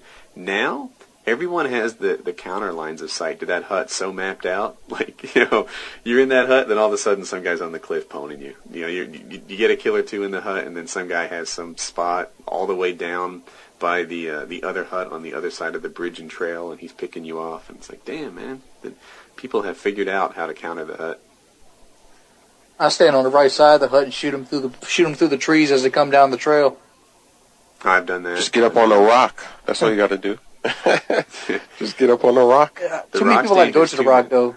Yeah, and there's a hut on the edge of the map near, I guess, Adom. I don't know, not too far from Adom, with the ladder on it, and it has a nice counter sight from the rock. You can just take him down. But the AK-47 is really good. I just started using it with a silencer. I actually haven't been using silencers much, but I just started dual mag silencer. I think the AK-47 one of the best guns. When I look at my stats, I think I have my highest KD with it, but I haven't played as many games with it, so I don't know if that would level out. So I used to have a 4 KD with it. Real controllable recoil. Real controllable. Yeah, that's... if they would make a gun that had 40 points of damage that stayed on target, that would be the one I'd use all the time. But that'd be Commando. Commando's one I use a lot. I stopped using the Commando. So my subs all fuss at me if I use like the same gun 2 videos in a row, so I switch them out a lot. But the Commando's one of my favorites. You guys want to talk about WikiLeaks? Yeah, but I got a quick question first that has nothing to do with the podcast. How much money can I send with a verified PayPal account at one time? Don't know. A lot. That's such an with an unverified, question. Right? I think only. I've got a lot of money to transfer. Or it's not. See, I need somebody's trying to send me a lot of money and they can't because I'm not verified. But I just got verified. I'm still. Oh, verified? I think it's like $100 unverified. No, it's not that. I think it's more. I think it's like either 300 or 500. Yeah, well, no, it's more than that because Machinima's been paying me. Oh, might be $10,000 then. All right, I must. Okay, I went over $10,000 then because this guy can't send me the rest of this money. So I normally don't talk about the stream because, like I said earlier, we get feedback. Some guy wrote, "Woody, you have a large misunderstanding on the KD weapon stats. They are the amount of deaths by that gun to the amount of kills you've gotten with it." What does he think I think KD is? I think he's talking about DK. It's a completely different stat. It has nothing to do with KD. DK is completely different. Does he think is Black Ops my first Call of Duty? Am I so freaking new at this that I don't know what a KD is? Oh, I get that the other day. I don't know if you noticed. I titled a video Modern Warfare 3 Justin Bieber. And if you listen to the commentary, I pitched the idea for the new Call of Duty where it's Modern Warfare 3 and the whole game is you invading a Justin Bieber concert, taking him hostage, and eventually killing him. So that's my idea for the new Call of Duty. This guy goes, "It's not called Modern Warfare 3, dumbass. It's called Black Ops." Nice. I just replied back, "I stand corrected." like he didn't notice the video had like 80,000 views and maybe that wasn't my first video. I don't know. So how long were people fooled that you weren't FPSRussia? They still are. You should go to my comment box. I disable comments when I post an FPSKyle video because they're like, "Get rid of the American guy. We hate him. Bring back the Russian." Like, I'm tired of this shit. I'm blocking these fools left and right. I'm like, I just gotta let it go. Just let it go. Yeah. I know that like 50,000 of these people like me. 50,000 of them probably 80,000 of them like him. There's 20,000 at least that hate him. That are like, "Kyle, stop doing the act. Like you, it's silly." Yeah. Like in one of the videos you put up, you kind of explained it. You said, you know what, FPSRussia does the like entertainment-driven stuff. FPSKyle does a lot of the like knowledge and tactics type stuff. And there you have it. This is the channel. And if people don't get it, yeah, people are silly. So I don't know if you guys already talked about this, but we know Kyle can do this. Let's say if Woody's Gamertags he didn't exist on YouTube and Wings of Redemption, would you be able to start now and do this all over again? Get back to where you are? Oh, you said you know could Kyle do that? can do it. Are you saying that because FPSRussia did so well? Yeah. Because Kyle, he's basically already done it. Well, I got help from Woody and Wings though. Yeah, I was going to say Woody, Wings, like we got Champs, Muzza Fuzza. Like part of the reason that FPSRussia got off to his blazing start was that FPSKyle had developed the network. And, so like I had a video on, we put a video on Wings and Woody's channel, and then the next week I put one on That Guy Who Camps channel, and the one on That Guy Who Camps channel got 600,000 views. And crazy. So but you created two different personalities, though. You had two different. Like 5 of them now. Yeah, so we already know you passed the test already. But let's say if we were never here, would you be able to get back? Do you think if you started now, from scratch with no fan base? Yeah, I think so, because I could get networked quickly. I think I could like make friends with people and explain what I do, and I would make a different sort of video. I would make videos that were explaining the basics of Call of Duty and to try to establish myself as something like that. It's all about getting noticed. Yeah, it's all about getting noticed. You just got. So you think you could do it, Wings? Yeah, I could do it. It's like Frog the Barber. That's probably gonna be the next big commentator. Is he the one that did the high action commentary? Yeah. That thing was funny. I mean, I was watching really it like, good. I want to promote this guy, and when you get to that kind of level, you're doing a good job. When the guy wants to actually help you out because more people need to see this. Yep. Yeah. Well, it's all about the networking. I mean, I only had like maybe 10,000 subscribers, and I was on Machinima, but I had 10,000 subscribers, and then the Moody Swede saw one of my videos, and he's like, "Hey man, I've been watching your videos. I really like them. I'd like to put one of yours on my channel." I'm like, "Hell yeah," because he had 18,000, which was ridiculously high at the time, and I was like, "Yeah, man." So I put one on there, and Wings saw that. So Wings was like, "Hey man, I'd like to do a dual commentary with you," and then it just leapfrogs and goes back and forth when you do stuff like that, and I don't know, you get to know people and start working together. But it's hard. It would be virtually impossible. And there's guys out there who are virtually never done anything with anybody else and have just kind of stayed on their own and basically just fed off Machinima. Yeah. And that's pretty impressive. Yeah, to answer the question that Smoove brought up, I would struggle. Like I don't really know that I'm all that interesting or that I'd stand out in to get started now. It's harder to break in today than it was a year ago. And I'll say when I broke in, it was harder then than it was before. I'm just coming up on my year point. I didn't even have. I got my HD PVR somewhere between Christmas and New Year's, and I maybe put up a video or two before that didn't even have gameplay. So I'm just coming up on the year, and at that time, Hutch, Wings, the Optic guys, Kyle, they were all started. Of course, there was a whole European guys, like Pyro and Sam and Moody, etc. I felt like I was late to the game. Now I realize, I was just in time.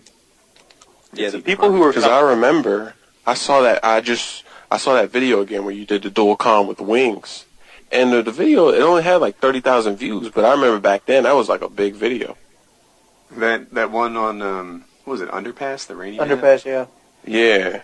Yeah, that video turned out, I put a lot of prep into that. I had talking points. I had a little document in front of me that had, at 45 seconds, bring up this. At 1 minute and 10 seconds, bring up this. Oh my God. And I didn't hit all of them, but, that conversation didn't drop. I came in there prepared. That was my big moment. And every now and then the opposite happens. I'll do a conversation with somebody else.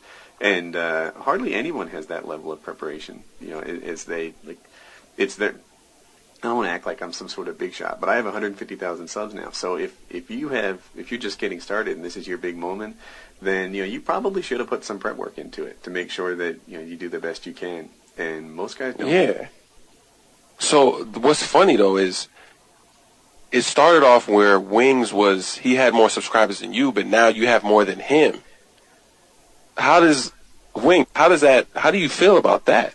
How is that? Is that amazing? I know what he's going to say. I would have more than Woody, but I block half the motherfuckers.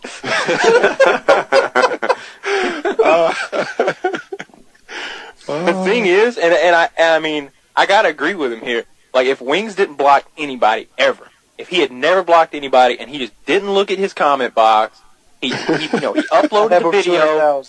If he uploaded a video, then he went outside and like had a beer, came back, played some more Call of Duty, and uploaded another video, and never even knew what a comment box was. Oh man, yeah, he'd be up there much bigger. Yeah. So how many people do you have blocked? I broke 12,000 the other day. Wow. And like 12,000 doesn't sound like that many, but like you gotta keep in mind how viral one subscriber can be. You know, like 1,000 subscribers is gonna an extra 1,000 subscribers can get you over that edge where you're the most rated video on YouTube that day. As it says right now, I've got 110,000 unsubscribes. Yeah, how do you know about your unsubscribes? How do you know that? You can check it out. Yeah, I can walk you through that. Is that number? Did we determine that one day when? No, it didn't work that way because Kyle looked at his and he doesn't have nowhere near the amount. Yeah, I got like 6,000. Oh, okay, yeah. So you do have a lot of unsubs, but some of those subs might. All right, so when this is over, you got to show me that. Yeah, I'll show you that. But yeah, my channel grows a lot. I'm pretty. I'm really happy with how well it's done. Yeah, you are. You're going fast. But that in the YouTube community, for those of you who don't really know, there's like more than one way to like stack rank the pecking order, and one of them is subs. The other is like playing ability. So like a good example to me is XCal. Like I have a lot more subs than XCal, but I consider myself sort of lower than him on the pecking order because that guy is a beast at the game, and so whatever. I just pop into my head. I've been watching his zombie gameplay. That's some good shit. Yeah. These zombies, they keep asking me for zombies. I was playing zombies when the podcast started. Right? Well, I challenge any one of my friends list. I guess it's pretty much everybody on YouTube mostly. Beat my score on Der Nachter Totem or whatever the hell it is. The zombie theater. I got to level 29. See if you can beat that. Oh. Yeah, I'd like to do a zombies video. And I have two ideas. One, we could either try to get some really hilarious in-game commentary where people do stupid stuff and see how fun we can make that. Or two, just use zombies as a backdrop to kind of like a mini podcast or something like that. Mercadurka did that once. I thought it worked out pretty well.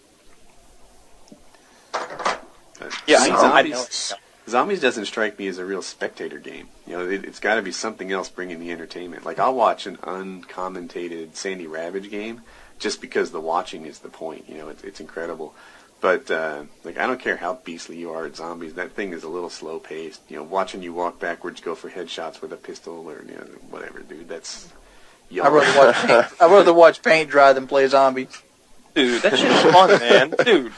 That's so much fun. It's so challenging. It's so much fun, just like listening to a Lil Wayne album.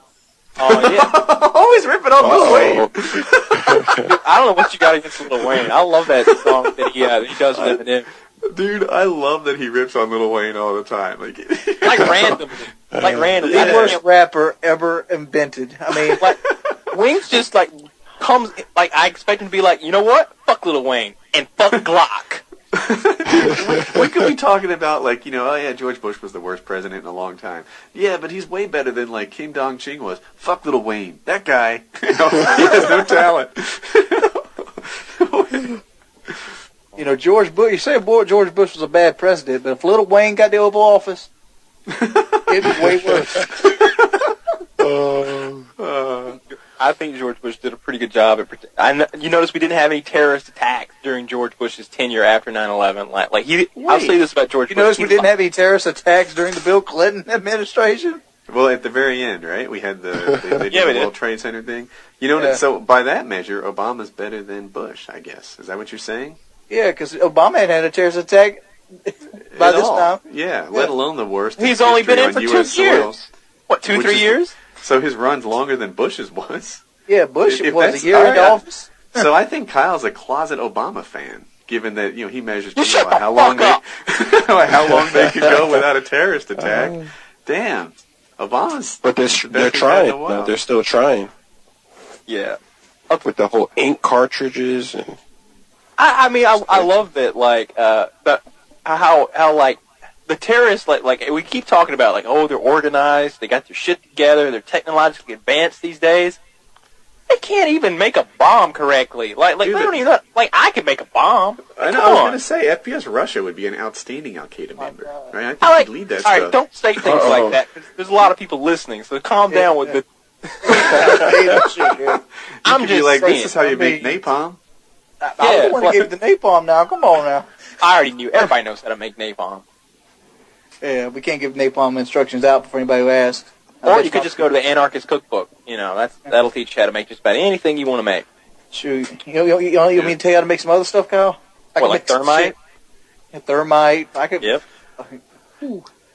I could blow up a building probably. No, could you? So if the building go down.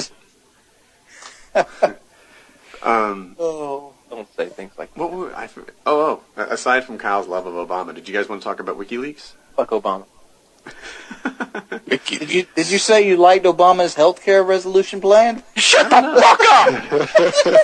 He said F Obama, which I interpret to mean he wants to have sex with Obama. I mean, I know he's working hard and everything, Kyle. You know, Michelle might be upset with you, Kyle. Yeah. Yeah, with her $600 shoes.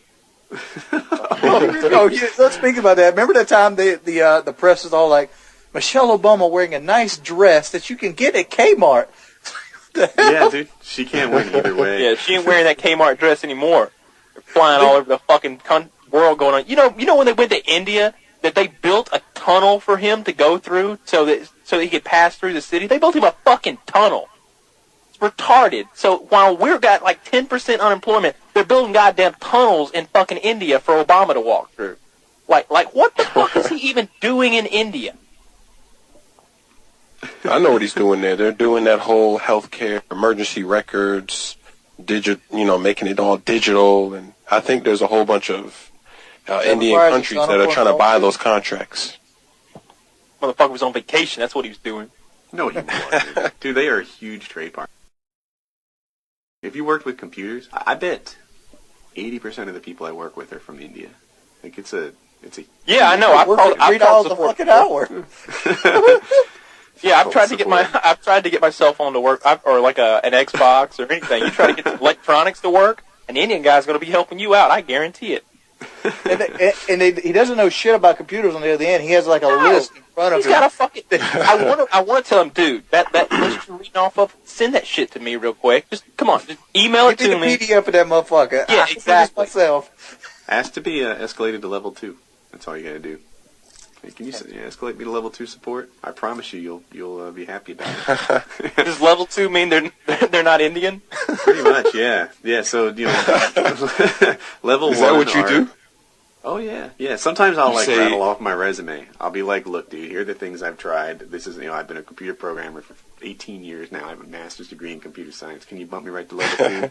And they'll be like, yeah, I want no part of this problem. If you're stumped, I give up. And they send me to the next guy. Yeah, I laughed at the video where you were talking about your connection because every time I ask for help, they're like, reset your router. Oh, yeah. A lot of guys commented. They're like, yeah, reboot your router. By the way, I'm actually 15. Like, he was the perfect guy that I asked not to comment. And they were enjoying it. So what was the problem? Did you ever get it resolved? I don't know. I do want to do a shout-out. I hope people hear it. That I had a handful of guys who were, like, supremely qualified to help me with it. Some guys were like, look, I'm a manager of the networking at AT&T. Another guy actually was a CCIE. If you don't know what that is, that's like the PhD of networking. And other guys, the one guy I worked with back and forth, I sent him some trace routes. But the trouble was I couldn't duplicate the problem after that video. Like, somehow making that video fixed my connection.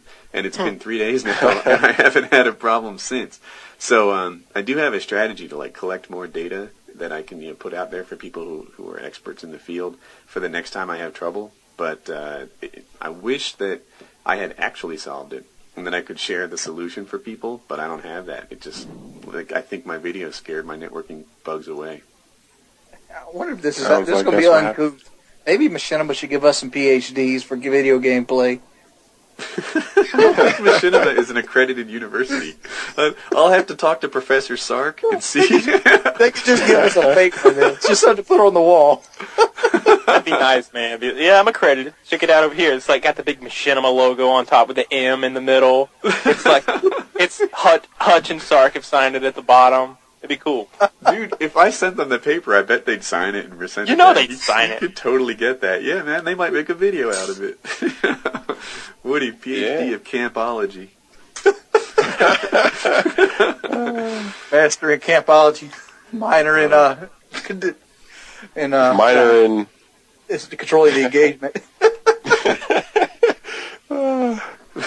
So I know it's kind of early, but let's talk about last year. What was your New Year's resolution? Well, I know what this one is.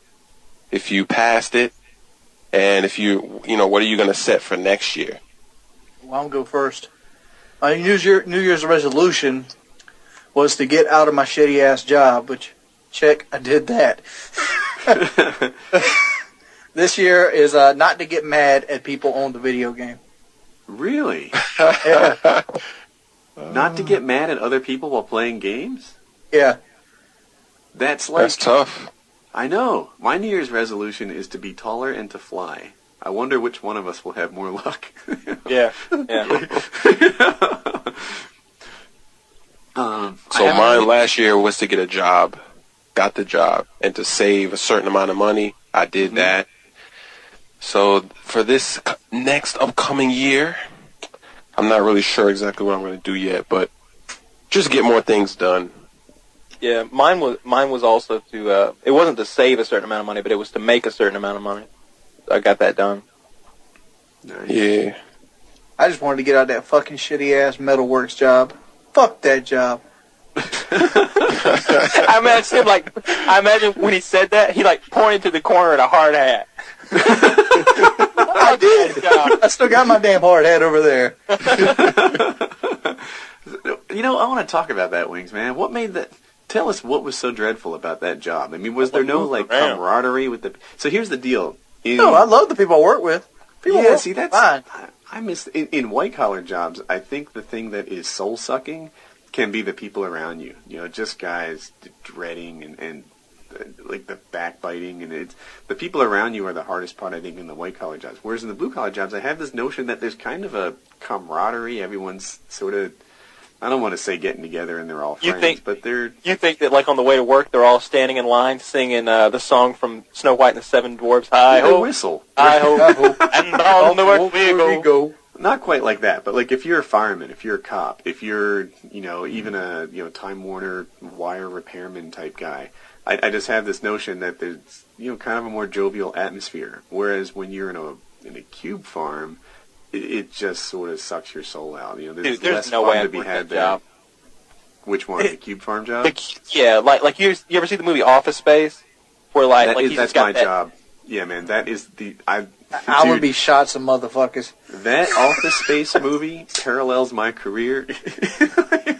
Not completely, but man, oh man, I have so much in common with the people in that Man, oh man, all that schooling I did to get all of this.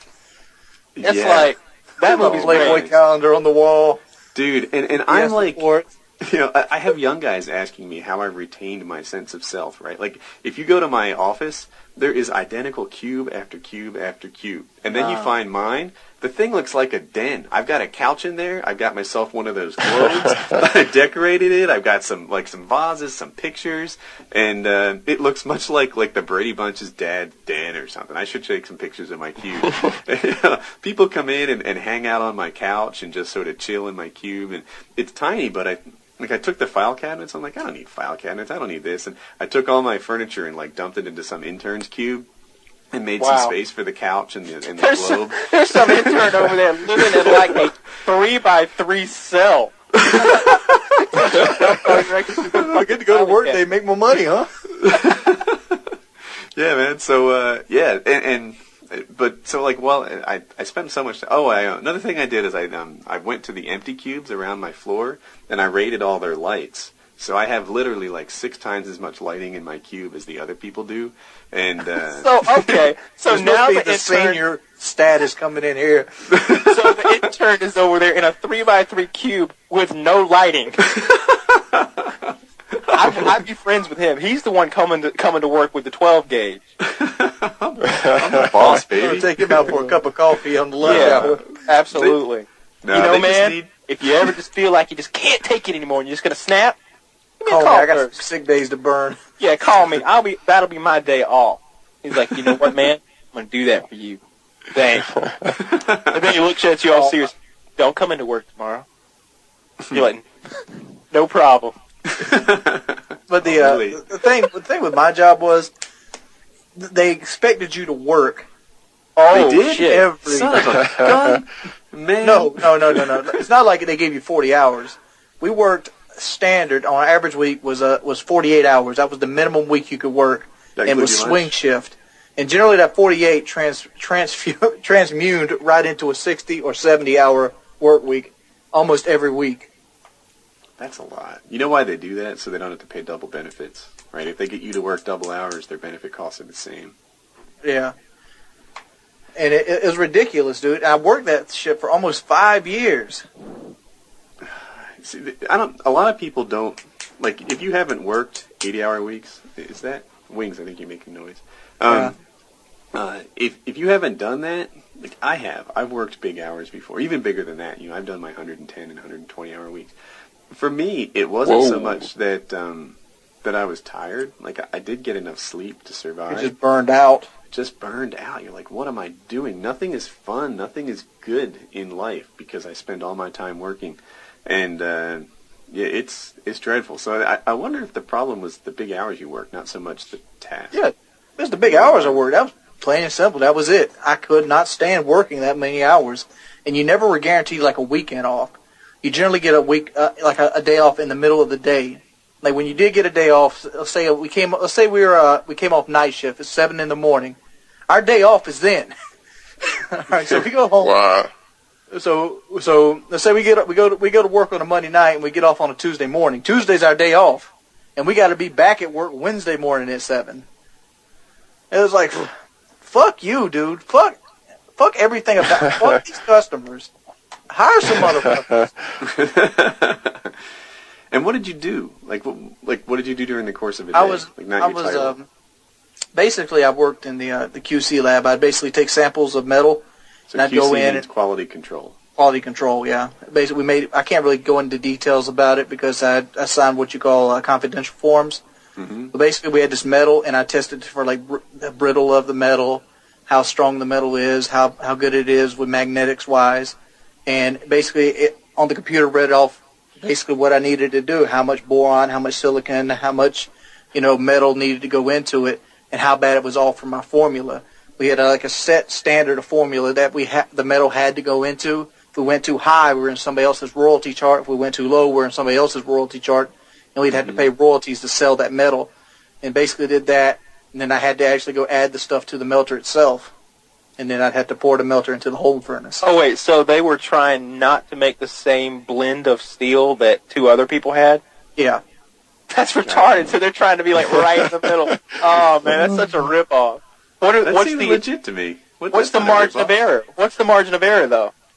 Oh, it's 0.30. It's allowed. Very, very, very, very small. They should make it a higher margin of error. Like, if I invented, I can't actually give you the numbers. I'd probably have a lawsuit. I don't know what I'd do anyway. But if I invented some kind of, like, chromium steel that's, like, whatever, like, I don't want somebody else being like, yeah, so I invented chromium steel, but it's got some pepper on top. Excuse me, sir? Yeah, I added pepper to mine. What is the pepper? What redeeming quality does the pepper add? But the thing is, all right. Spicy.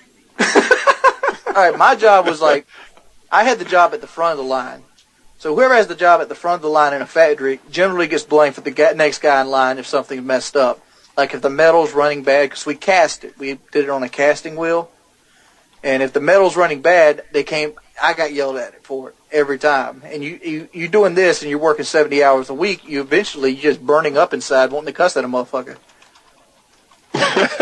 So is that what you do on? Is that what you do when you're playing the game? You use all that frustration from all those years? Yeah, dude. Scream at your teammates? I was at one point I was planning my route which way I'd walk through the place with guns.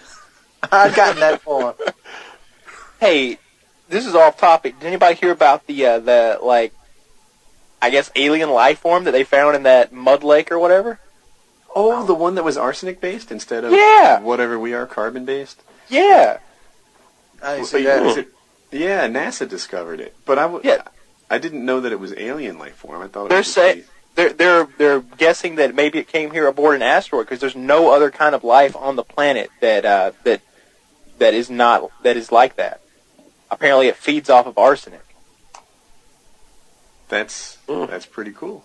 Well, I, for one, welcome our new arsenic-based overlords. Yes, as do I. Well, we know they're not taking over our planet. All hail the Arsicons. They would die as soon as they came into the bitch. They're already here. They found one. It's not a. I thought it was gonna be like bacterial fossil. It's live bacteria, so it's alive. Really? Well, Cool. I wonder how long it'll live. Do they give it little baby arsenic bottles? Yes, they do. They're feeding it arsenic, and it's getting bigger and bigger. And I feel that once they give it enough, it's going to take human form, and it's going to activate a subterranean giant robot, which it will control and start destroying our cities. World of War. I had a blob-like theory. I had, you start by feeding it arsenic, then it turns into, say, like a 1-ton blob, and then it just starts rolling out and finding arsenic in, like, your insulation in the home. And I imagine it like changing the atmosphere to an arsenic-based atmosphere and slowly poisoning it, basically seasoning us with arsenic gas before it eats us. Sounds like a good movie there. Hey, I really want to get to the WikiLeaks thing. So, WikiLeaks has released a handful of, like, documents, not a handful, tons, right? So they do these big dumps. And as, like, a consumer of these documents, they're not really organized. It's not meant for someone like us. I just sort of wait for some news organization to parse through it and tell us what it was. But they did a lot of stuff on, like, the Iraq War, the Afghanistan War, the secret stuff about torture that kind of everybody knew but wasn't documented before. And all that kind of passed over. And then their most recent dump had to do with like international relations and how our politicians interacted with other politicians and how our foreign affairs worked. And suddenly that has everyone up in airs. I don't know the expression, but that has everyone all excited and mad. And like Joe Lieberman got on the phone with their hosting provider, which was Amazon, and made them cancel it, and they kicked them out to Sweden where they were hosting when they were smaller. And it's this really huge deal. And if you look at the documents, they're not that damning. Not nearly as damning as the military ones. I just feel like they messed with the wrong people. So you're saying that Sweden is now responsible? Damn beet farmers. I heard, like I haven't been following it at all. I don't watch the news because it makes me want to get a sniper rifle and go aboard a tower. But I saw that somebody was telling, like, I got this secondhand. They were saying the stuff about Hillary Clinton, which I love. Anything just making her look bad was great, fine by me. But like a camera. Yeah. You mean like someone looking at her? Like a close-up of her ankles? No, continue. Ooh, ankles. Oh, you can't blame Bubba. He knew what he was getting into. But, yeah, I saw one thing that was like there had been a bombing or something, and like some foreign country was saying, I'll explain that to Parliament tomorrow, don't worry, I'll take credit for it. And it'll all be good. And we were like, yeah, no big deal. Just go ahead and lie to Parliament for us. And he's like, yeah, no problem. I was just laughing my ass off at that. I don't remember which country that was or what the deal was. And then there was another one that was some country neighboring Iran had told us, go ahead, go in, take them out. We're not going to help you, but we're certainly not going to stand in your way. And that makes that guy look like an asshole to Iran now. He's like looking around. He's like, no, that wasn't real. They made that up about me. I love you, man. Right. I'm a Genegar gonna put a foot in the ass, huh? Yeah, please don't use the gas on us again. Please. Man. Yeah. On the other hand, government transparency in government is a good thing, and like you're an Obama lover, Kyle. But even if you like the administration, you still don't fully trust them. You still want to see transparency in there. And if it takes WikiLeaks to get that, then it doesn't bother me too much. And I'm trying in my own head to sort of strike this balance between not allowing the government to have secrets. I mean, allowing them to have some sort of privacy might make them more effective. And, the overwhelming amount of secrets and crazy stuff that they do now. No, I think they need 100% secrecy. We don't need to know that shit. And most importantly, other countries don't. Like, it's okay for me and you to know it. But, like, it's not alright for, like, North Korea to know it. It's not alright for North Korea to know, yeah, so they've got 3 nuclear missiles pointed at us. So if we could just do something about that. They don't need to know that shit. But if we know, then they would know. Because how could we know without them knowing with the media that we have and with the internet and everything like that? Exactly. That's what I'm saying. You can't. So it has to be secret. So what do you think about North and South Korea, Kyle? World War III on the Periscare? I think it'd probably be good for our economy, maybe. And, war's always good for the economy, dude. Yeah. And I'm hoping that maybe in some scenario, like Obama's on another one of his mini vacations in the region when it happens. Gosh. And let's just say he gets taken captive by North Korea, and Kim Jong-il's like, surrender or he gets it. And we're just like, we don't negotiate with terrorists, sorry buddy. And then they decapitate him on live North Korean television. And for Joe Biden as our president then. Hey, Kyle, you feel better? He was on the trip. So Nancy Pelosi's the president. No, wait, actually, did they? No, they lost the Senate. I think they got rid of. Yeah. I don't care. Nancy Pelosi, Harry Reid, Rosie O'Donnell, and Matt Damon. They were all there. Oh, and Sean Penn. I don't even know who fourth in line for the presidency is. I think it's one you wouldn't predict, like the It's Secretary Sean of Penn. Agriculture. It's Sean Penn. That's why. Kyle's like, Kim Jong-il, go ahead and make my wish. Christmas coming up. Let's kill all 3 of them. Dude, this is a big, serious thing. Like, South Korea, the last time I was there, they were thinking about retaliating for the actual artillery strikes that was put against their military little training exercise or war games. And the reason I'm so worried about it, because my brother, he just recently got deployed on another tour in Iraq. And, all of a sudden, if the DMZ lights up, they're shipping them guys out of Iraq right over there. That Iraq war doesn't happen no more. That DMZ lighting up is like it feels more and more like a possibility, doesn't it? I mean, North Korea is literally bombing South Korea. Yeah, they're literally hitting them with shells and ready to do it again. Apparently, they have intelligence that they intend to do it again. Like, that's what I'm reading.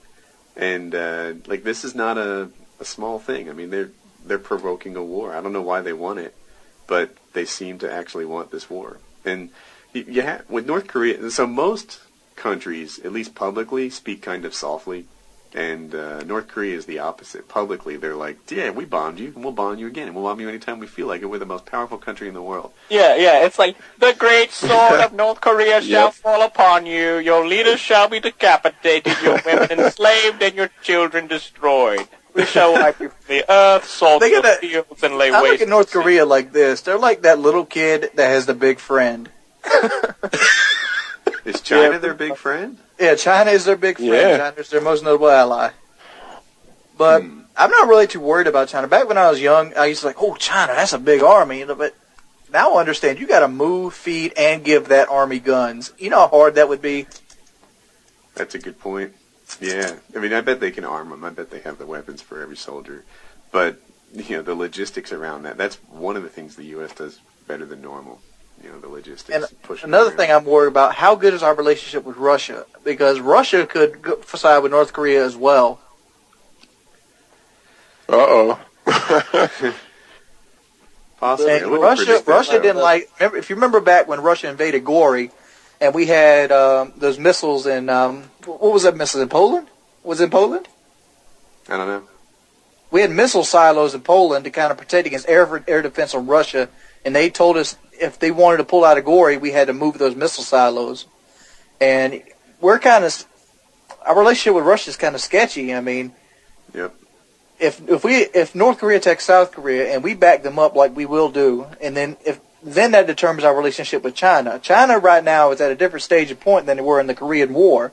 Now America is a large part of China's economy. China's now getting, cars, guns, the internets, all these things, and all this American economy is leaking into China, and we owe China a lot of money.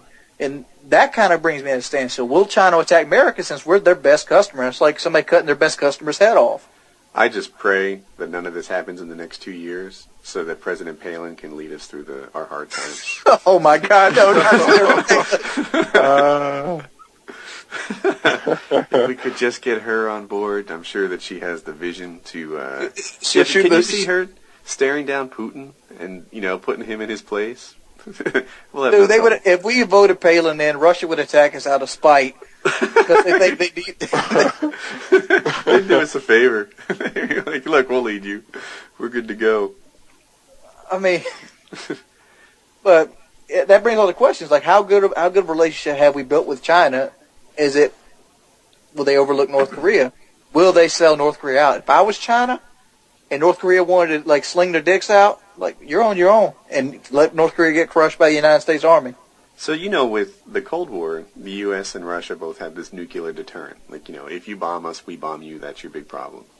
With China, do we have the economic deterrent? If you bomb us, we're not paying back that $1 trillion? Yeah, that's what I was thinking. I'm like, that's like, fuck you. That money's ours now. We stealing that shit.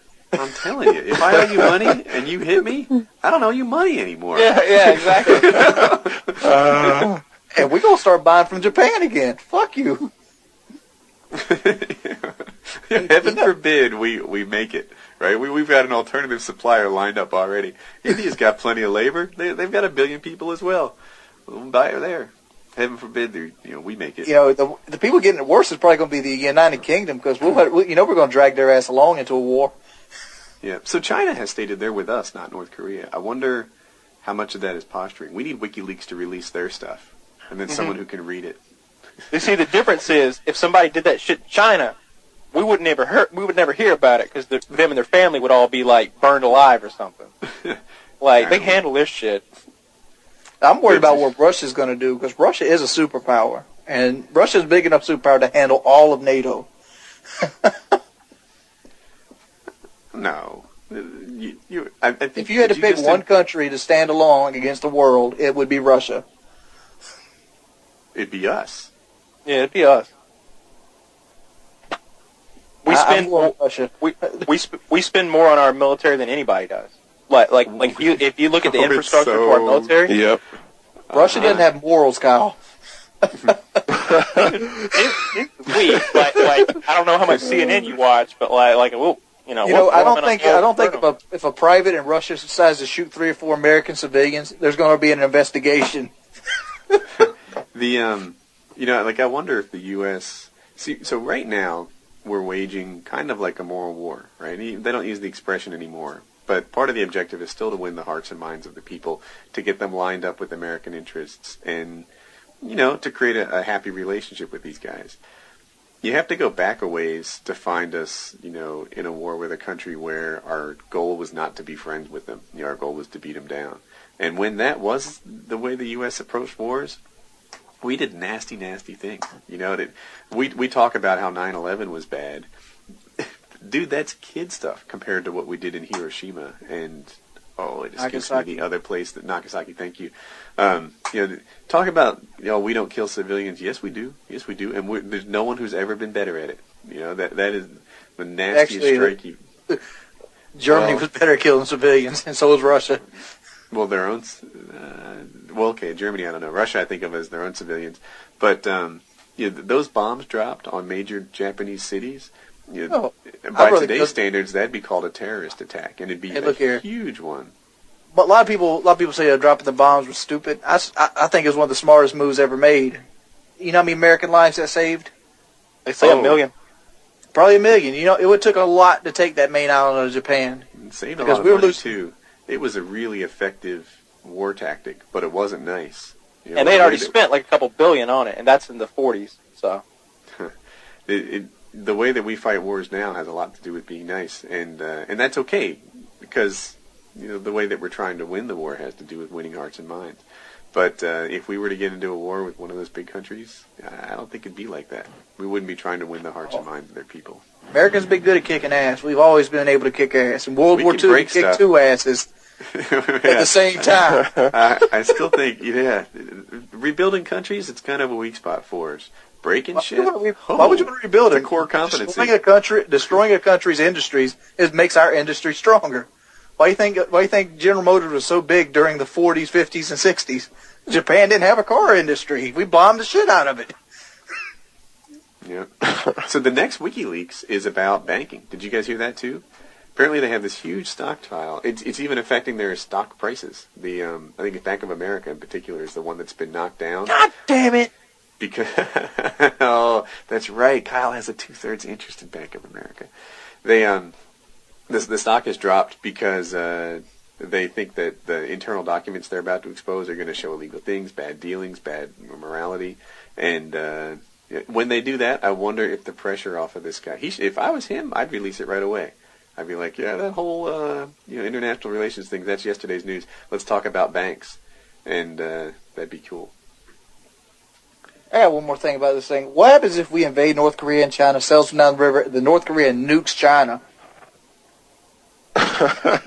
Then China nukes North Korea. No, I'm saying North Korea just does it because their whole country's going down, and they know it, and they're mad, and they just nuke China for not helping them. It'd be fucked I think up. China would nuke North Korea. Like when China took out a satellite, and apparently that created all kinds of international problems because having debris in space is a big deal. So, China has now more debris in space than all the other countries, and that's because they just broke something and they left it scattered around. I don't think China really cares about international opinion, and they would, to get their retaliation nuke, they would have to. Just imagine that. We have everybody in China. This is the site of the Chinese nuke. Right. They'd be like, why am I bald now? Yeah. Because I don't think North Korea has a transport system capable of reaching the United States. But I know they can reach China. They'd be more likely to hit South Korea. Yeah. That's just crazy. You'd need to send in special forces teams the day before to try to knock out any missile sites they had. Make a good Call of Duty game. Better than the Justin Bieber-based Call of Duty game? No, that'd be the best game ever. That's the top of the line right there. All right. So I'm going to check my Twitter. I asked people to give me good ads for... Ooh. Good ads? For what? For crank calls? Uh-oh. Yeah, man. Kyle. So here were the requirements. I asked that they preferably be West Coast, so it's earlier in the day, that they have a phone number, and that they have to be funny, right? That it can't be... Like, I remember Kyle one time called someone out for doing metal sheds in their ads. So, that's not really... But here's Bleeding Edge golf dolls. Creepy dolls that they're selling for little girls. It's in Los Angeles, and it has a phone number on it. So that's a candidate, Kyle. Yeah. They're selling... Kyle, he did really good last week. Yeah, Kyle's got it. That was a really good one. Oh. Here's one for cloth diapers. You down, Kyle? Oh, cloth diapers? Just saying. Who would want that? A pizza shop owned by Asian people. Apparently this guy crank calls them as well as kind of a hobby. Like I've been letting them have it for days. Oh my gosh. Help a couple struggling with infertility and make money too. You can actually make money while helping create a miracle. How often do you have that opportunity? So Kyle, you down? It looks like they want women to donate eggs, so I don't know that FPSRussia is a great candidate. But I can't believe that people actually use Craigslist. That's crazy. Craigslist is awesome. All right, Kyle. Where? It's a business, so they might likely be closed. All right. So I'm sorry this is going a little slow. It's the nature of it. But I want to get at least one crank call in the podcast because Kyle's got a gift. Checking my tweets. Prank call the Mormons. You down? The Mormons. Just Mormons in general? Okay, yeah, I'll do it. All right. It takes me a second to do the phone number. What is it, just the number sign and then the phone number itself? It's the plus sign. Right. I said it wrong, but I meant it right.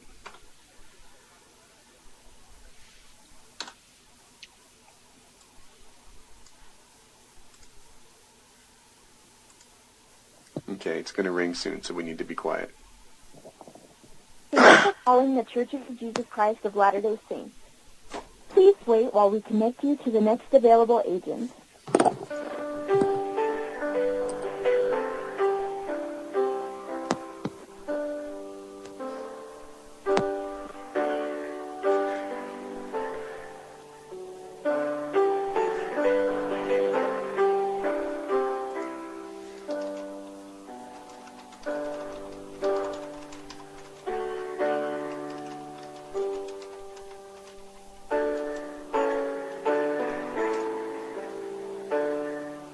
I'm digging the music.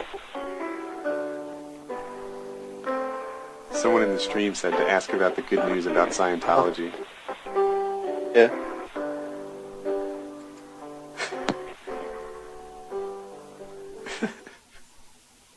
Please continue to hold for the next available agent, or press 1 to leave a message. If only this were Lil Wayne. Throw dirt on me and grow a wildflower.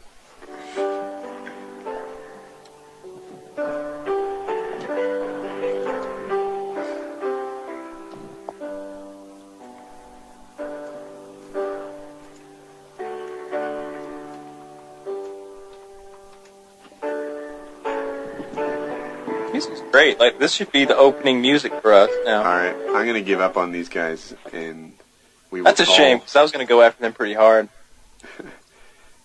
So these people are selling cloth diapers. They're in Seattle. I'll put a link in there. Oh, no. Heads up.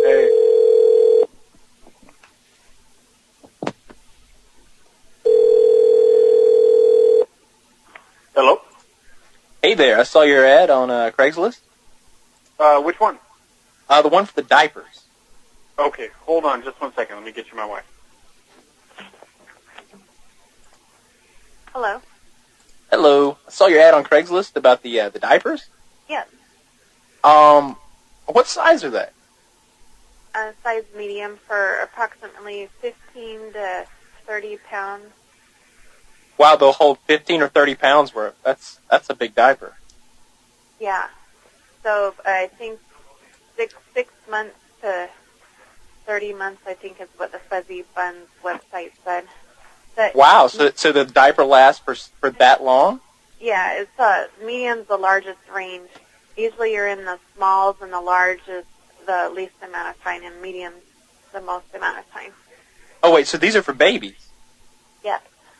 Oh, okay. All right. See, my Uncle Woody, he's getting pretty old now, and we're having incontinence issues, and I was Right. looking for cloth diapers for him. He's getting way up in the years, and I mean I think we're actually about to put him in a home now, because it's been a really, really stressful time. Yeah. And I'm tired of changing the diapers. I'm gonna have to. I've gotten my Mexican gardener to do it before, but he charges like $100 a day to do that stuff, and $20 to cut the grass, but $100 to change diapers. It just didn't make any sense. Yeah. All right. Well, I Well, just wanted to. You don't know anywhere where I can get adult diapers, do you? No, I don't. I wasn't aware they made cloth. I knew about the disposable, but... Yeah, see, that's the thing. I figure if I'm going to have Javier doing this, then they might as well be cloth diapers, so I could at least save some money that way. Who are you talking to? Shut up, Woody! Is that your mother? Woody! I'm on the phone looking for diapers for you again. Just shut up. I'll be in there in a minute. Don't you talk to me like that!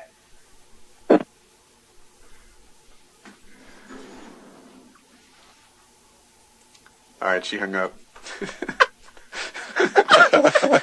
Oh my god. Alright. Oh. Wow. Javier's been doing a good job. Javier. All right, you guys want to call the podcast a wrap? Yeah. You want to try to do one more? It's up to you. There's a baby picture. I'm not sure if that's quite good enough. It's No, kinda I don't know what to spooky do with looking. that. Yeah. That sounds scary. Everybody wants me to prank phone call Hutch. I think he's going to recognize my voice. Or at least know that something's up. Somebody's going to let him know. Like as soon as we go, like, all right, we're going to prank call Hutch. Everybody be quiet. Like, 20 of you are going to tweet him. Oh, that absolutely happens. There was another podcast where the stream was talking about pranking Hutch, and Hutch is like writing me, are you telling people to message me? What is going on? Why am I getting all these? Like, there's no secrets involved in that. Yeah, you guys are assholes. You are. I'm going to be the one to tell Hutch that they're going to prank phone call him, and then he's going to love me, and we're going to be best friends forever, and I'm going to be on machinima, and they're going to get rid of Mr. Stark, and it's going to be me and Hutch forever. Is that the game plan? That's their game plan, apparently. Wow. Someone's selling 3 pairs of women's pants. 3 pairs of women's pants? Yeah, but there's no pictures of the girl. Are you down for this? How about this one? This guy has a forklift service. A forklift service? Oh, I didn't mean to put the Skype part in. I'll delete that. Someone selling 2 parrots? 2 parrots. Do they talk? Oh, well, that's a direction you could go with it.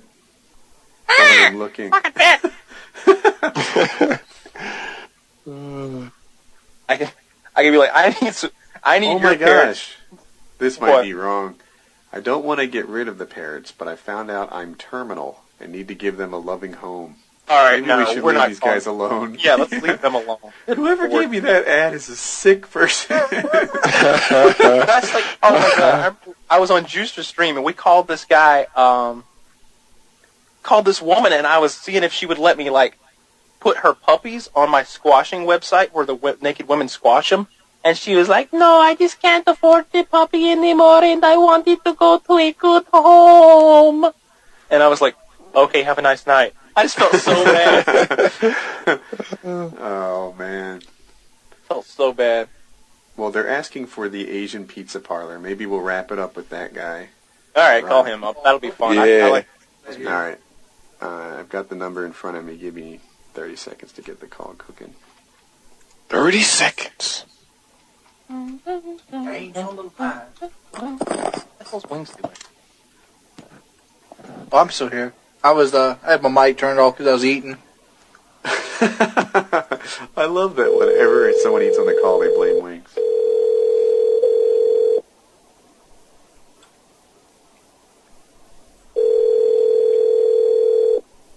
Don't doubt. Hello? Hello there. Hello there. Who's this? Well, that was really creepy that you said that. I was just joking around. My name's Kyle. I need to order a pizza. Okay. What kind of pizza?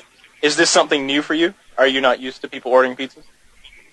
No, because I don't sell pizza. Oh, really? So what's this number to? Who is this? I thought this was a pizza parlor. No, this is Javon's cell phone. Who is? I'm just in that phone right now. Nice. Your name is Javon? Yeah. Wow, your parents didn't like you. Wow. What? Javon, you're kidding me, right? Like, your name's not really Javon. Yeah, it is. Are you white? No, I'm black, even though I don't sound it at all. Okay, that makes sense. Okay, I got you. All right, well, I'll leave you alone. Let you have a nice night. Wait, I have a question for you. Yeah, go for it. Do you play Black Ops by any chance? Because No, I never need some more played. players. I don't really play too Never? many video games. You don't? No. Okay. My buddy Dimitri does sometimes, though. Dimitri? Oh. Yeah. Okay. Alright, so is that it? You just want to order pizza and that's it? Yeah, that's it. I guess I got the wrong number. Alright. You have a nice night. I hung up on that joker. So apparently we got pranked by the stream. And you know what would have been cool if he was a white guy? Then you could make the joke about Jafon, you know, white girl's parents being upset going out with their boyfriend Jafon. Oh man! All right, so yeah. Oh, wait. Are we gonna? Oh, there's one more. Oh, we got one more number to call then. Possibly. This guy has. I hate it when the stream pranks us though. Yeah, I don't like that either. It's never like that wasn't top notch stuff. This guy is selling 7,000 DVDs of bondage, bukkake, schoolgirl, lesbian, and hencha movies from 2004 to present. What? He has 5,000 porno DVDs? No, he has over 7,000 porno. 7,000. Yep. Man. Somebody likes flogging the dolphin a little bit, don't they? Dude, call this dude up. Oh, no. I bet that motherfucker's second job is like mopping the boobs. I have a problem. The phone number's not in the ad. Man, guys, that's a deal breaker. You have to have a phone number in the ad you give us. Yeah, we want to talk to this guy. We need to have a one-on-one explaining why he is in possession of 7,000 movies that are bondage, bukkake, schoolgirl, and hencha, apparently. Yeah. And my friend's over here, she goes, yeah! And there's Lady Gaga tickets, but another one with no phone Lady number. Gaga tickets? Phone number, that's a must-have, man. So, anyway, I guess that wraps up the podcast. Yeah, let's go ahead and wrap it up. Stream. It's kind of hard. That's it. We'll put a little more effort into it next time. We'll find some good ones to call beforehand. Very It's good. been your boy Chris Smoove. Chris You Smoove. do it better than me. Crit. I just want to hear you sing a James Brown song. Still more entertaining than Hard 8 all day.